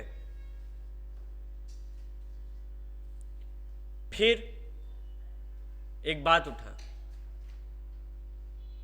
कि मानिए भैया ओनरशिप ट्रांसफर हो गया, जैसे कि ये तनिष्का है, ये सूरज है। सोचना तुम लोग, फील करना, फिर जवाब देना।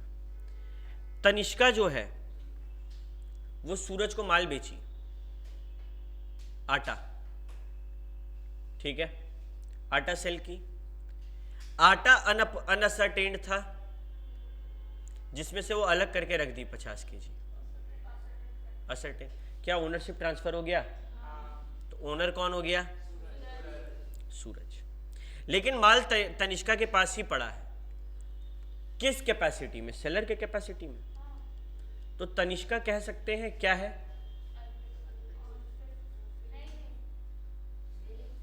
एग्जैक्टली माल का ओनर कोई और है, किसी और के पास पड़ा हुआ है किसी पर्पस के लिए। क्या है ये? क्या तनिष्का एज अ बेली, क्योंकि इसको पैसा नहीं मिला, माल को जब्त कर सकती है? डेफिनेटली, बेलमेंट में पढ़े हैं कि पैसा नहीं मिलेगा तो जब्त कर लेंगे। वही लाइन यहां पर रिपीट किया, इसीलिए हम हाईलाइट नहीं कर रहे और ब्लू में कर रहे हैं, क्योंकि तुम लोग बेलमेंट में पढ़ा हुआ है। क्या सेलर राइट ऑफ लियन लगा सकता है जब उसके पास पोजेशन है, भले ही वो एजेंट हो, भले ही वो बेली हो बायर का। क्लियर है? याद रहेगा ये बात? ओके, नेक्स्ट 2 क्वेश्चन आया। पहला ये सेक्शन कंप्लीट हुआ। अब part delivery. Unpaid seller part delivery किया है, देखो ये है सान्या, ये है अश्विनी। सान्या सेलर है, 10 इंस्टॉलमेंट में माल का जाना था, 2 इंस्टॉलमेंट अश्विनी को सान्या भेज चुकी है, सेलर भेज चुकी है बायर को। अब अश्विनी के पास हक है कि वो 8 और इंस्टॉलमेंट ले सकता है, लेकिन वो 2 इंस्टॉलमेंट का पैसा सान्या को नहीं मिला। क्या सान्या बाकी 8 माल पे लियन लगा सकती है? लेकिन भैया अश्विनी के पास तो हक है कि वो बाकी ले ले। सेलर को हक नहीं मिलेगा, सेलर को पैसा नहीं मिल रहा, सेलर को गधा समझ के रखा है लो कि तुम माल भेजते रहो, पैसा नहीं मिलेगा तो देख लेना। अरे हम अपना प्रिकॉशन लेंगे, हमको 2 के बाद पैसा नहीं मिलेगा, बाकी 8 को रोक देंगे। यानी कि अगर पार्ट डिलीवरी हो चुका है, unpaid seller has made part delivery, फिर भी वो राइट ऑफ लियन लगा सकता है रिमाइंडर पे। ठीक है, unless such part delivery has been made under such circumstances as to show an agreement to waive the lien. इसका मतलब समझो कि अगर हम पार्ट डिलीवरी किए इस तरीके से कि सानिया बोली कि भाई अश्विनी सुनना, ये 2 इंस्टॉलमेंट भेजे ना, बाकी 8 भी तुमको भेज देंगे। अश्विनी बोल रहा है कि सानिया सुनना यार, पैसा का थोड़ा लेट हो जाएगा। सानिया बोल रही गजब है यार, हम लोग साथ में फाउंडेशन किए, इतना तो ठीक है यार, मानते हम। इतना तेज बनी सानिया, क्या सानिया अब लियन लगा सकती है? क्यों? क्योंकि वो पार्ट डिलीवरी के बाद ये बात बोल चुकी है कि हम बाकी भी तुमको भेज देंगे, वो जबान दे चुकी है ना, अब उसको भेजना होगा। लेकिन भैया बायर इंस्टॉलमेंट हो जाएगा तो भेजेगी? गधा नहीं है सेलर, इंस्टॉलमेंट हो जाएगा तो रख लेगी। हाँ, कुछ नहीं हुआ है, सब कुछ बढ़िया चल रहा है, वो समय मांगा, उधार बोला उधार पे ले रहे तो भेजना पड़ेगा बाकी माल पे। ये बात याद रहेगा। भैया आप इसको अंडरलाइन क्यों नहीं कराएं, हम नहीं चाहते एग्जाम टाइम तो तुम लोग ज़्यादा माथा दर्द पालो, नहीं आएगा एग्जाम में वो पॉइंट पे सवाल।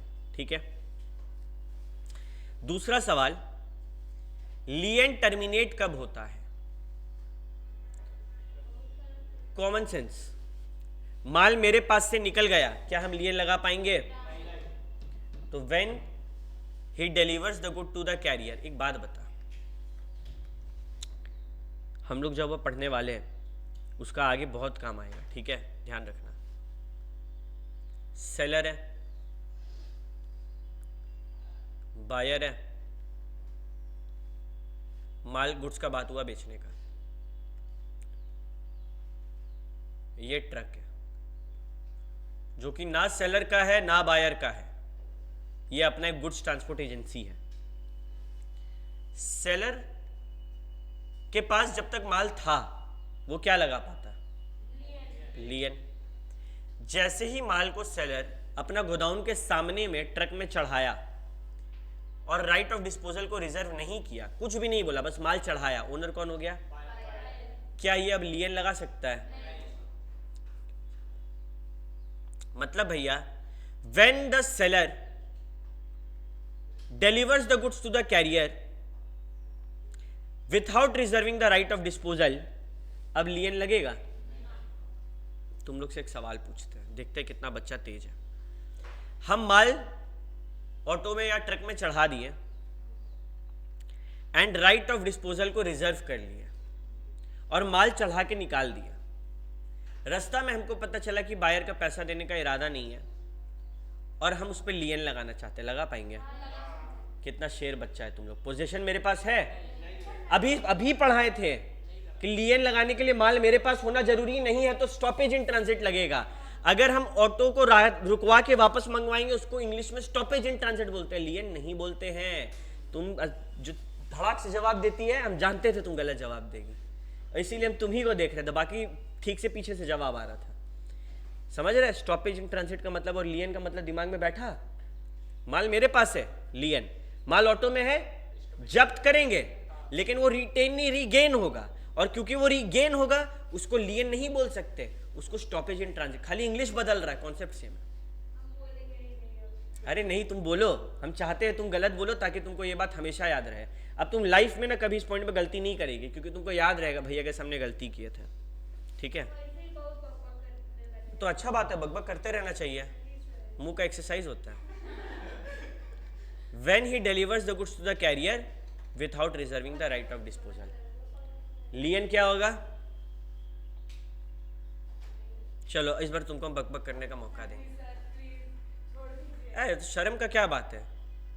देखो हम क्या बोल रहे हैं, हम तुमको ये समझाना चाह रहे हैं तनिष्का, तेरे साथ ये एग्जाम में बहुत होगा कि तुम एक और ये मेरे साथ भी हुआ, ठीक है, हम एक कंक्लूजन सोचे कि इसका जवाब तो ये होना चाहिए और एकदम कॉन्फिडेंट अपने आंसर को लेकर, लेकिन ट्विस्ट होगा और उसके लिए तुमको तैयार रहना है। तुमको एक आंसर को देने से पहले धीरे धीरे पढ़ने का हैबिट बनाना शुरू करना पड़ेगा और उसके ऊपर रिफ्लेक्ट करने का शुरू करना पड़ेगा। तेरा हाँ या ना हल्का सा आगे आए या पीछे आए उससे दिक्कत नहीं है, वो सही आना जरूरी है। भले ही वो तुम लास्ट में हाँ बोलो, वो सही होना जरूरी है। ठीक है, धनबाद से माल कलकत्ता जा रहा है, रास्ता में बायर का जो एजेंट है कहाँ? आसनसोल में रुका। ये ट्रक वाला को बोला, ये ट्रक वाला माल हमको दे दो। कौन बोला? एजेंट बोला। ठीक है, क्या अब हम लियन लगा सकते हैं? लियन तो पैसे भी नहीं लगा सकते थे, माल ट्रक में है। क्या हम स्टॉपेज इन ट्रांजिट लगा पाएंगे? अगर एजेंट माल ले लिया तो क्या माना जाएगा शौमिल? क्या नहीं हो सकता? नहीं, अगर एजेंट माल रास्ता में ले लिया तो क्या माना जाता है? कि बायर को डिलीवरी हो गया। हाँ ठीक है, तो मेरा डिलीवरी कहाँ पे खत्म हुआ? कलकत्ता में कि आसनसोल में? ये बात समझ आया? और ट्रिकी बनाते इस क्वेश्चन को। ठीक है, सिंपल सा सीन है कि ये गुड्स ट्रांसपोर्ट एजेंसी नहीं है, ये बायर का ड्राइवर है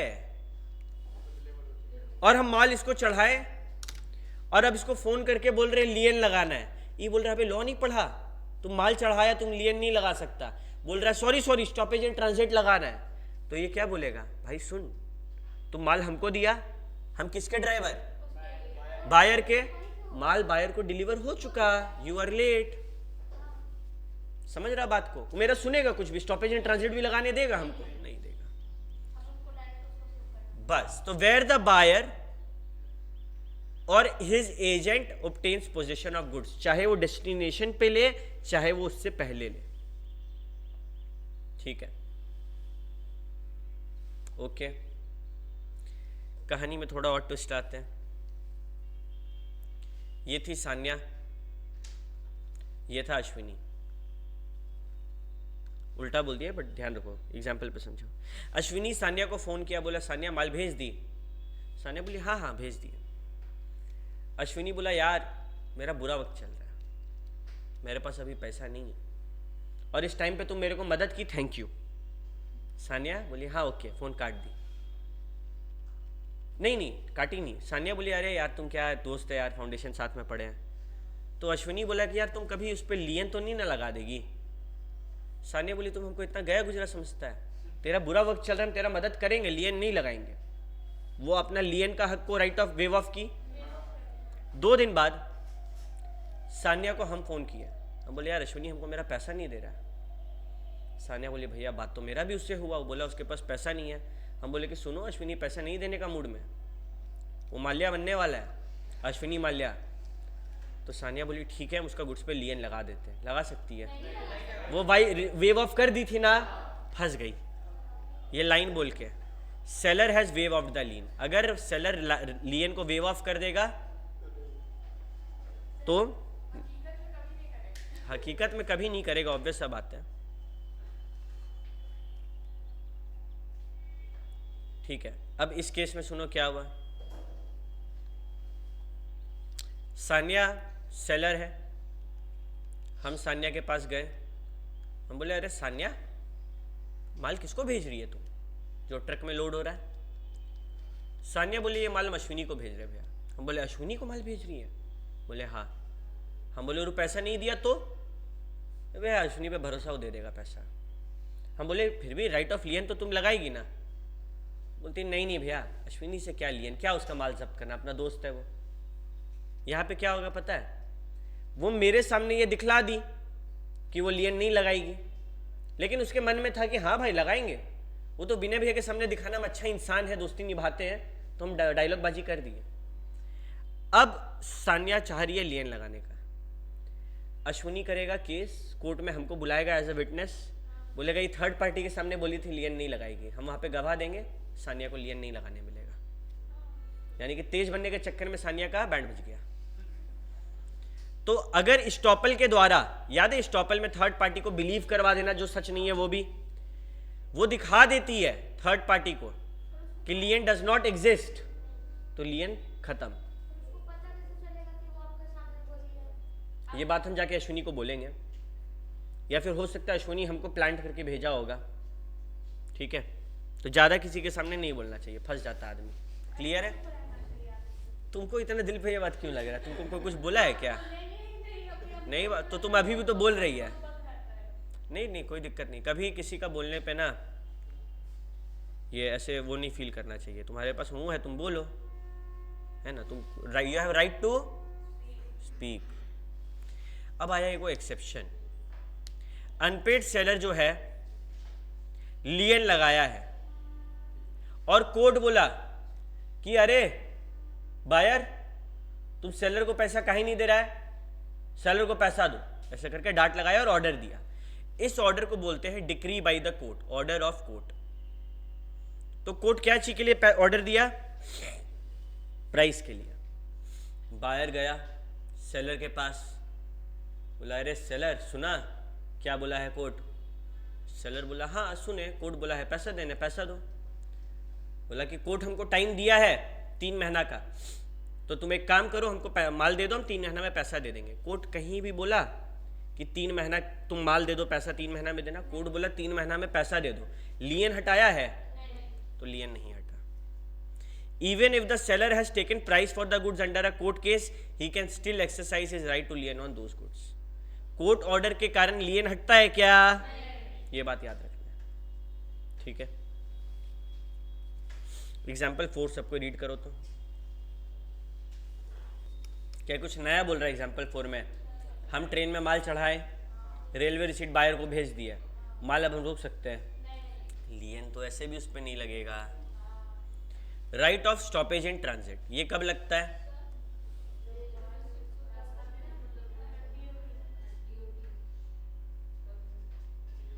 एक लाइन को ध्यान से सुनना, सब कोई यहां पे ध्यान दो।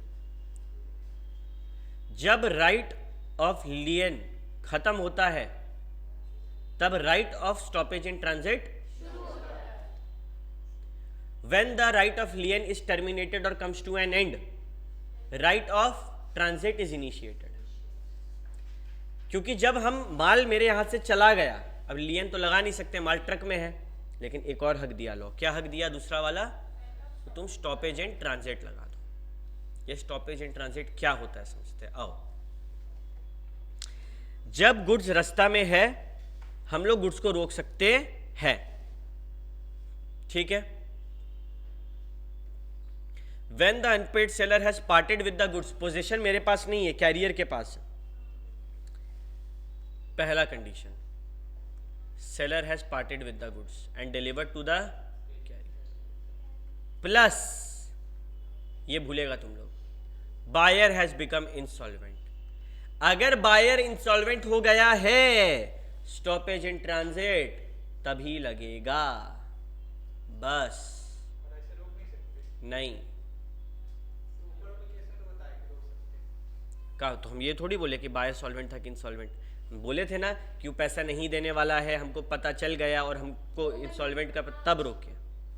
इंसॉल्वेंट होना जरूरी है, और यही हक जो है ये क्या है? एक्सटेंशन ऑफ राइट ऑफ लियन, क्योंकि वहां पे रीगेन, वहां पे रिटेन होता था, यहां पे रीगेन होगा। सवाल उठता है ये स्टॉपेज इन ट्रांजिट कब लगता है? बोला ये कंडीशन फुलफिल होना चाहिए। पहला, अनपेड सेलर मिल होना चाहिए। दूसरा, उसके पास माल नहीं है, माल उसके यहां से निकल गया, पार्टेड विद द पोजीशन होना चाहिए। गुड्स रास्ते में होना चाहिए।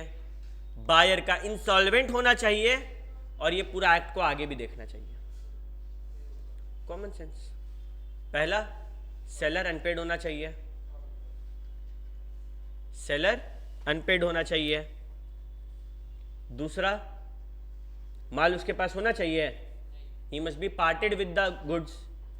क्या माल, अच्छा माल मेरे पास नहीं है, मेरे यहां से माल निकल गया, लेकिन बायर को मिल गया, तो parted with the goods, buyer को मिल गया, अभी भी स्टॉपेज इन ट्रांजिट लगेगा। क्यों?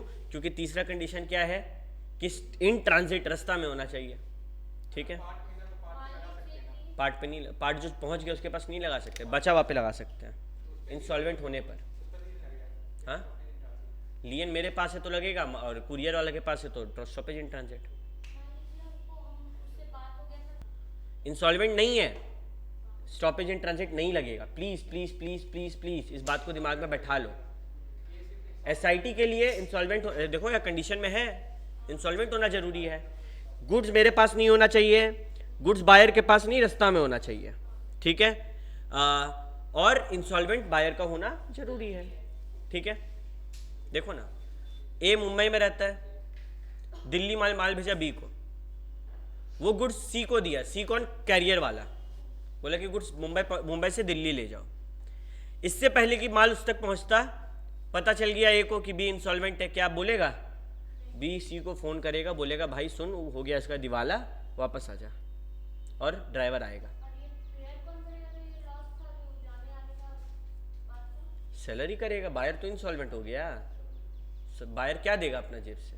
माल्या से कुछ मांग सकते हैं, फिर समझा बात को? मेरे मन में एक डाउट है, क्या यहाँ पे राइट ऑफ डिस्पोजल का बात हो रहा है? तुम लोग समझ रहा है? वो अलग सीन है। अगर हम राइट ऑफ डिस्पोजल रखे हैं तो क्या आगे वाले का इंसॉल्वेंट होना जरूरी है वापस मंगाने के लिए? नहीं। लेकिन मेरे पास राइट ऑफ डिस्पोजल नहीं है और आगे वाला इंसॉल्वेंट हो गया, हम फिर भी एसआईटी लगा सकते हैं। समझ रहा है कितना बड़ा गेम है लॉ में? ये हमको बहुत बड़ा पावर मिला है। होता क्या था कि हम फोन किए बायर को, बायर आना का नहीं कर रहा है, पैसा नहीं देंगे, हम ड्राइवर को बोले रुक जाओ, फिर बायर बोला चालू कर दो, चालू कर दो, ड्राइवर बोले जाओ, फिर रोक दे रहे, फिर जाओ, ड्राइवर का तो माथा दर्द, ड्राइवर बोला अब हम नहीं सुनेंगे तेरा, तुमको ये सब कांड करना है, राइट ऑफ डिस्पोजल को रिजर्व करो। और हम नहीं किए थे। फिर एक टाइम के बाद हमको पता चला कि बायर इंसॉल्वेंट हो गया है, हम बोले रुक जाओ, ड्राइवर बोल रहे नहीं सुनेंगे तुम्हारा, तुम राइट ऑफ डिस्पोजल रिजर्व नहीं किया था। हम बोलेंगे अबे वो इंसॉल्वेंट हो गया है, तुम जाकर भी क्या करेगा, तुमको ही पैसे नहीं मिलेगा, तो ऑफिस से बात है वो वापस घूम के आएगा। तो इसीलिए यहाँ पर राइट ऑफ डिस्पोजल का कॉन्सेप्ट ही नहीं आ रहा अभी। तो वो इंसॉल्वेंट है, एसआईटी लगा सकते हैं।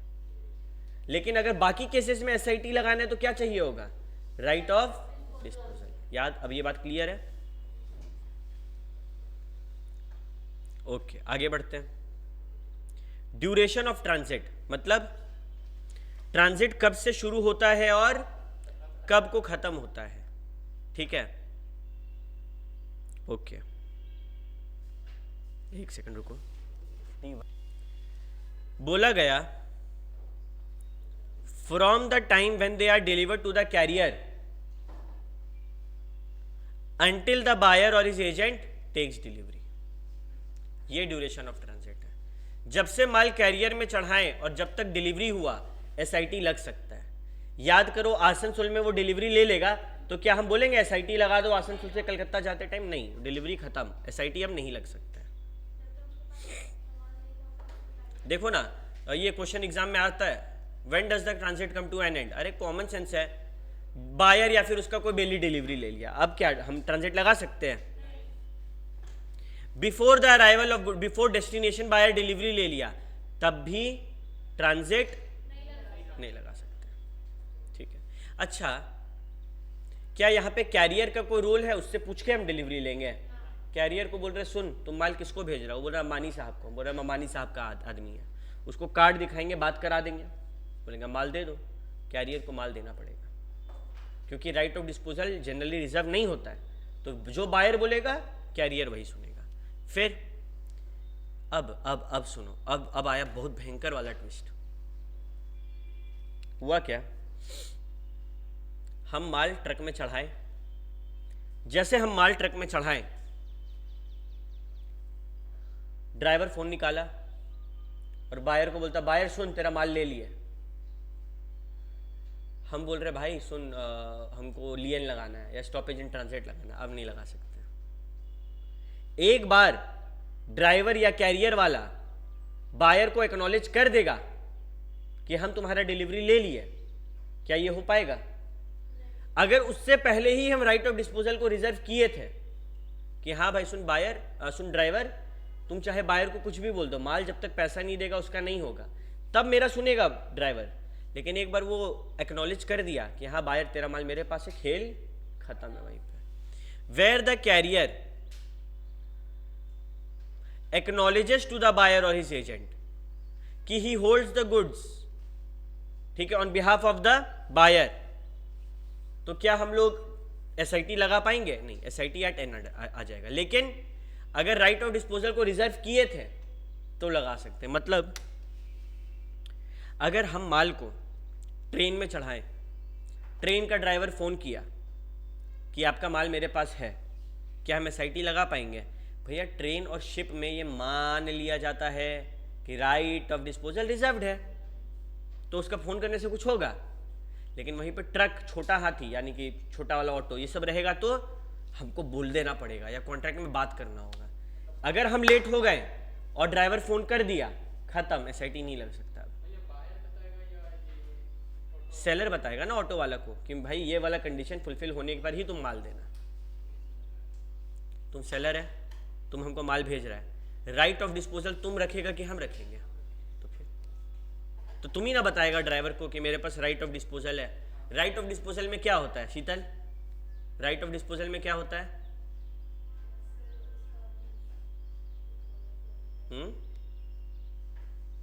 एक कंडीशन होता है, वो कंडीशन जब तक फुलफिल नहीं होगा बायर ओनर नहीं बन सकता। तो ये वाला बात अगर जुल्फिकार रखेगा ड्राइवर को तभी ना पता चलेगा कि बायर खुद से बोलेगा हाँ भाई ऐसा ऐसा सीन है, खुद का नुकसान करेगा वो कभी भी, तो सेलर का जिम्मेदारी है बताना, ठीक है।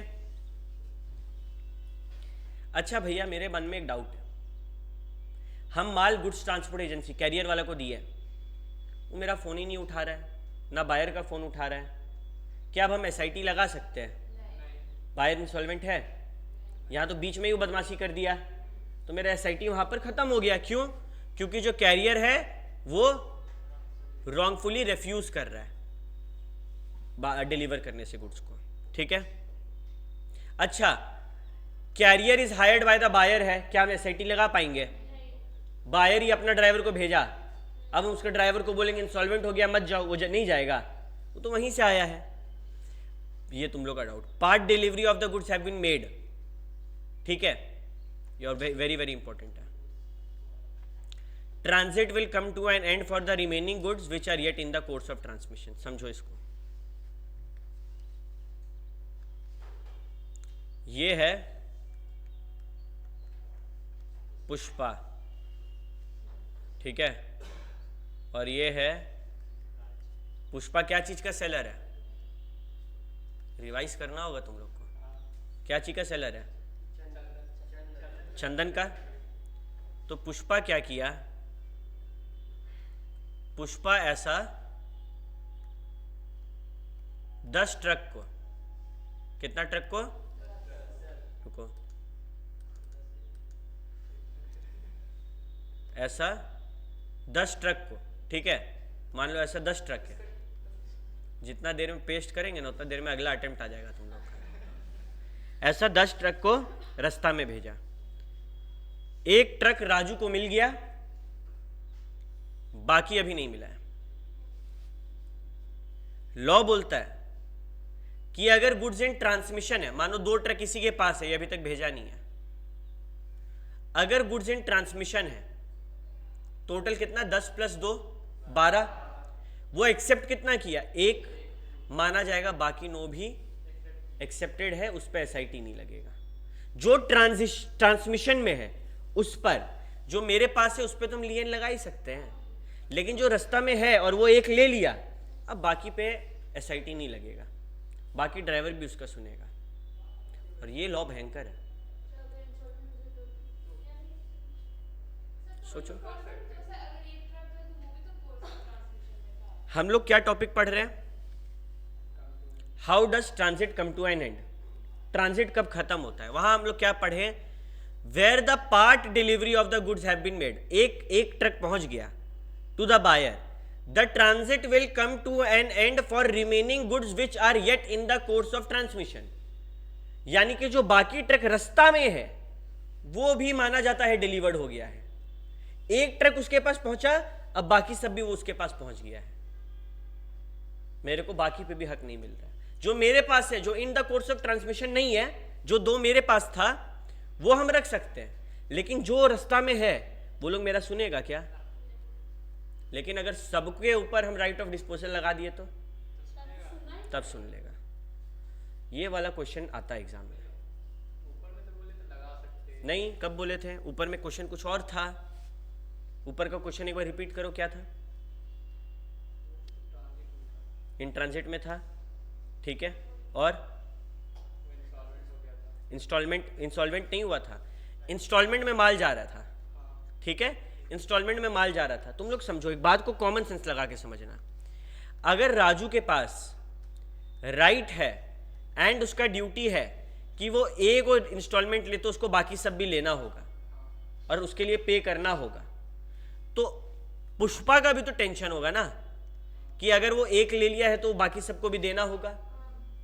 मतलब अगर तुम्हारे हिसाब से बात करें, राजू अगर एक का इंस्टॉलमेंट लिया, उसके माथा दर्द है कि बाकी भी लेना होगा, तो ये किसका नुकसान? राजू का। राजू रो रहा है कि अगर हम एक ले लिए, भले ही हमको बाकी 10 नहीं लेना है, ऑर्डर दे चुके थे, बाकी 10 भी लेना होगा। ये क्लियर? अब पुष्पा का नजर से देखो, पुष्पा के नजर से अगर ये एक का डिलीवरी ले लिया तो वेरी गुड, अगर तुम्हारे हिसाब से बोले तो बाकी पे हम स्टॉपेज एंड ट्रांजिट लगा देंगे भैया, तो यह पुष्पा टेंशन में रहेगा? वो तो खुश है, मतलब यहाँ पे बायर को लॉ एक जन के लिए नुकसान बना रहा है और एक जन के लिए फायदा बना रहा है। लॉ ऐसा बनेगा कभी? लॉ बोल रहा है कि तेरे लिए भी टेंशन है पुष्पा, अगर वो एक का डिलीवरी ले लिया बाकी सब डिलीवर्ड माना जाएगा, और तेरा एक डूबा तो बाकी सब भी डूब जाएगा। समझ रहा है बात को? तो ये वाला स्टार मार्क करो, ये इंपॉर्टेंट है, ये हम लोग गलत करेंगे एग्जाम में। पार्ट डिलीवरी हुआ तो रिमेनिंग गुड्स जो ट्रांजिट में है वो भी कम टू एन एंड हो जाता है। अच्छा, ये वाला लास्ट पॉइंट को तो हम हाईलाइट भी नहीं कर रहे हैं। बायर का जहाज पे माल चढ़ा रहे, बायर का ट्रक पे माल चढ़ा, ऊपर बोला क्या बोला? ऊपर बोला कि कहा गया, हाँ, बायर ही कैरियर को भेजा था, हायर किया था, और यहां बोल रहे हैं शिप वाला बात। क्या दोनों में अंतर है? तो हम लोग उसको फिर से क्यों एग्जाम के टाइम रीड करें? एक बार में कॉन्सेप्ट समझ गए, बहुत है, क्लियर है? ठीक है, 4:30 बज गए, हम देख रहे हैं, हम छुट्टी दे देते हैं, ठीक है। नेक्स्ट क्लास एक बार यहाँ तक पढ़ के आना। नेक्स्ट क्लास कल अगर आदित्य सर नहीं लिए तो अकाउंट्स भी लाना है, हम लोग अकाउंट्स का क्वेश्चन एंड आंसर्स भी देखेंगे।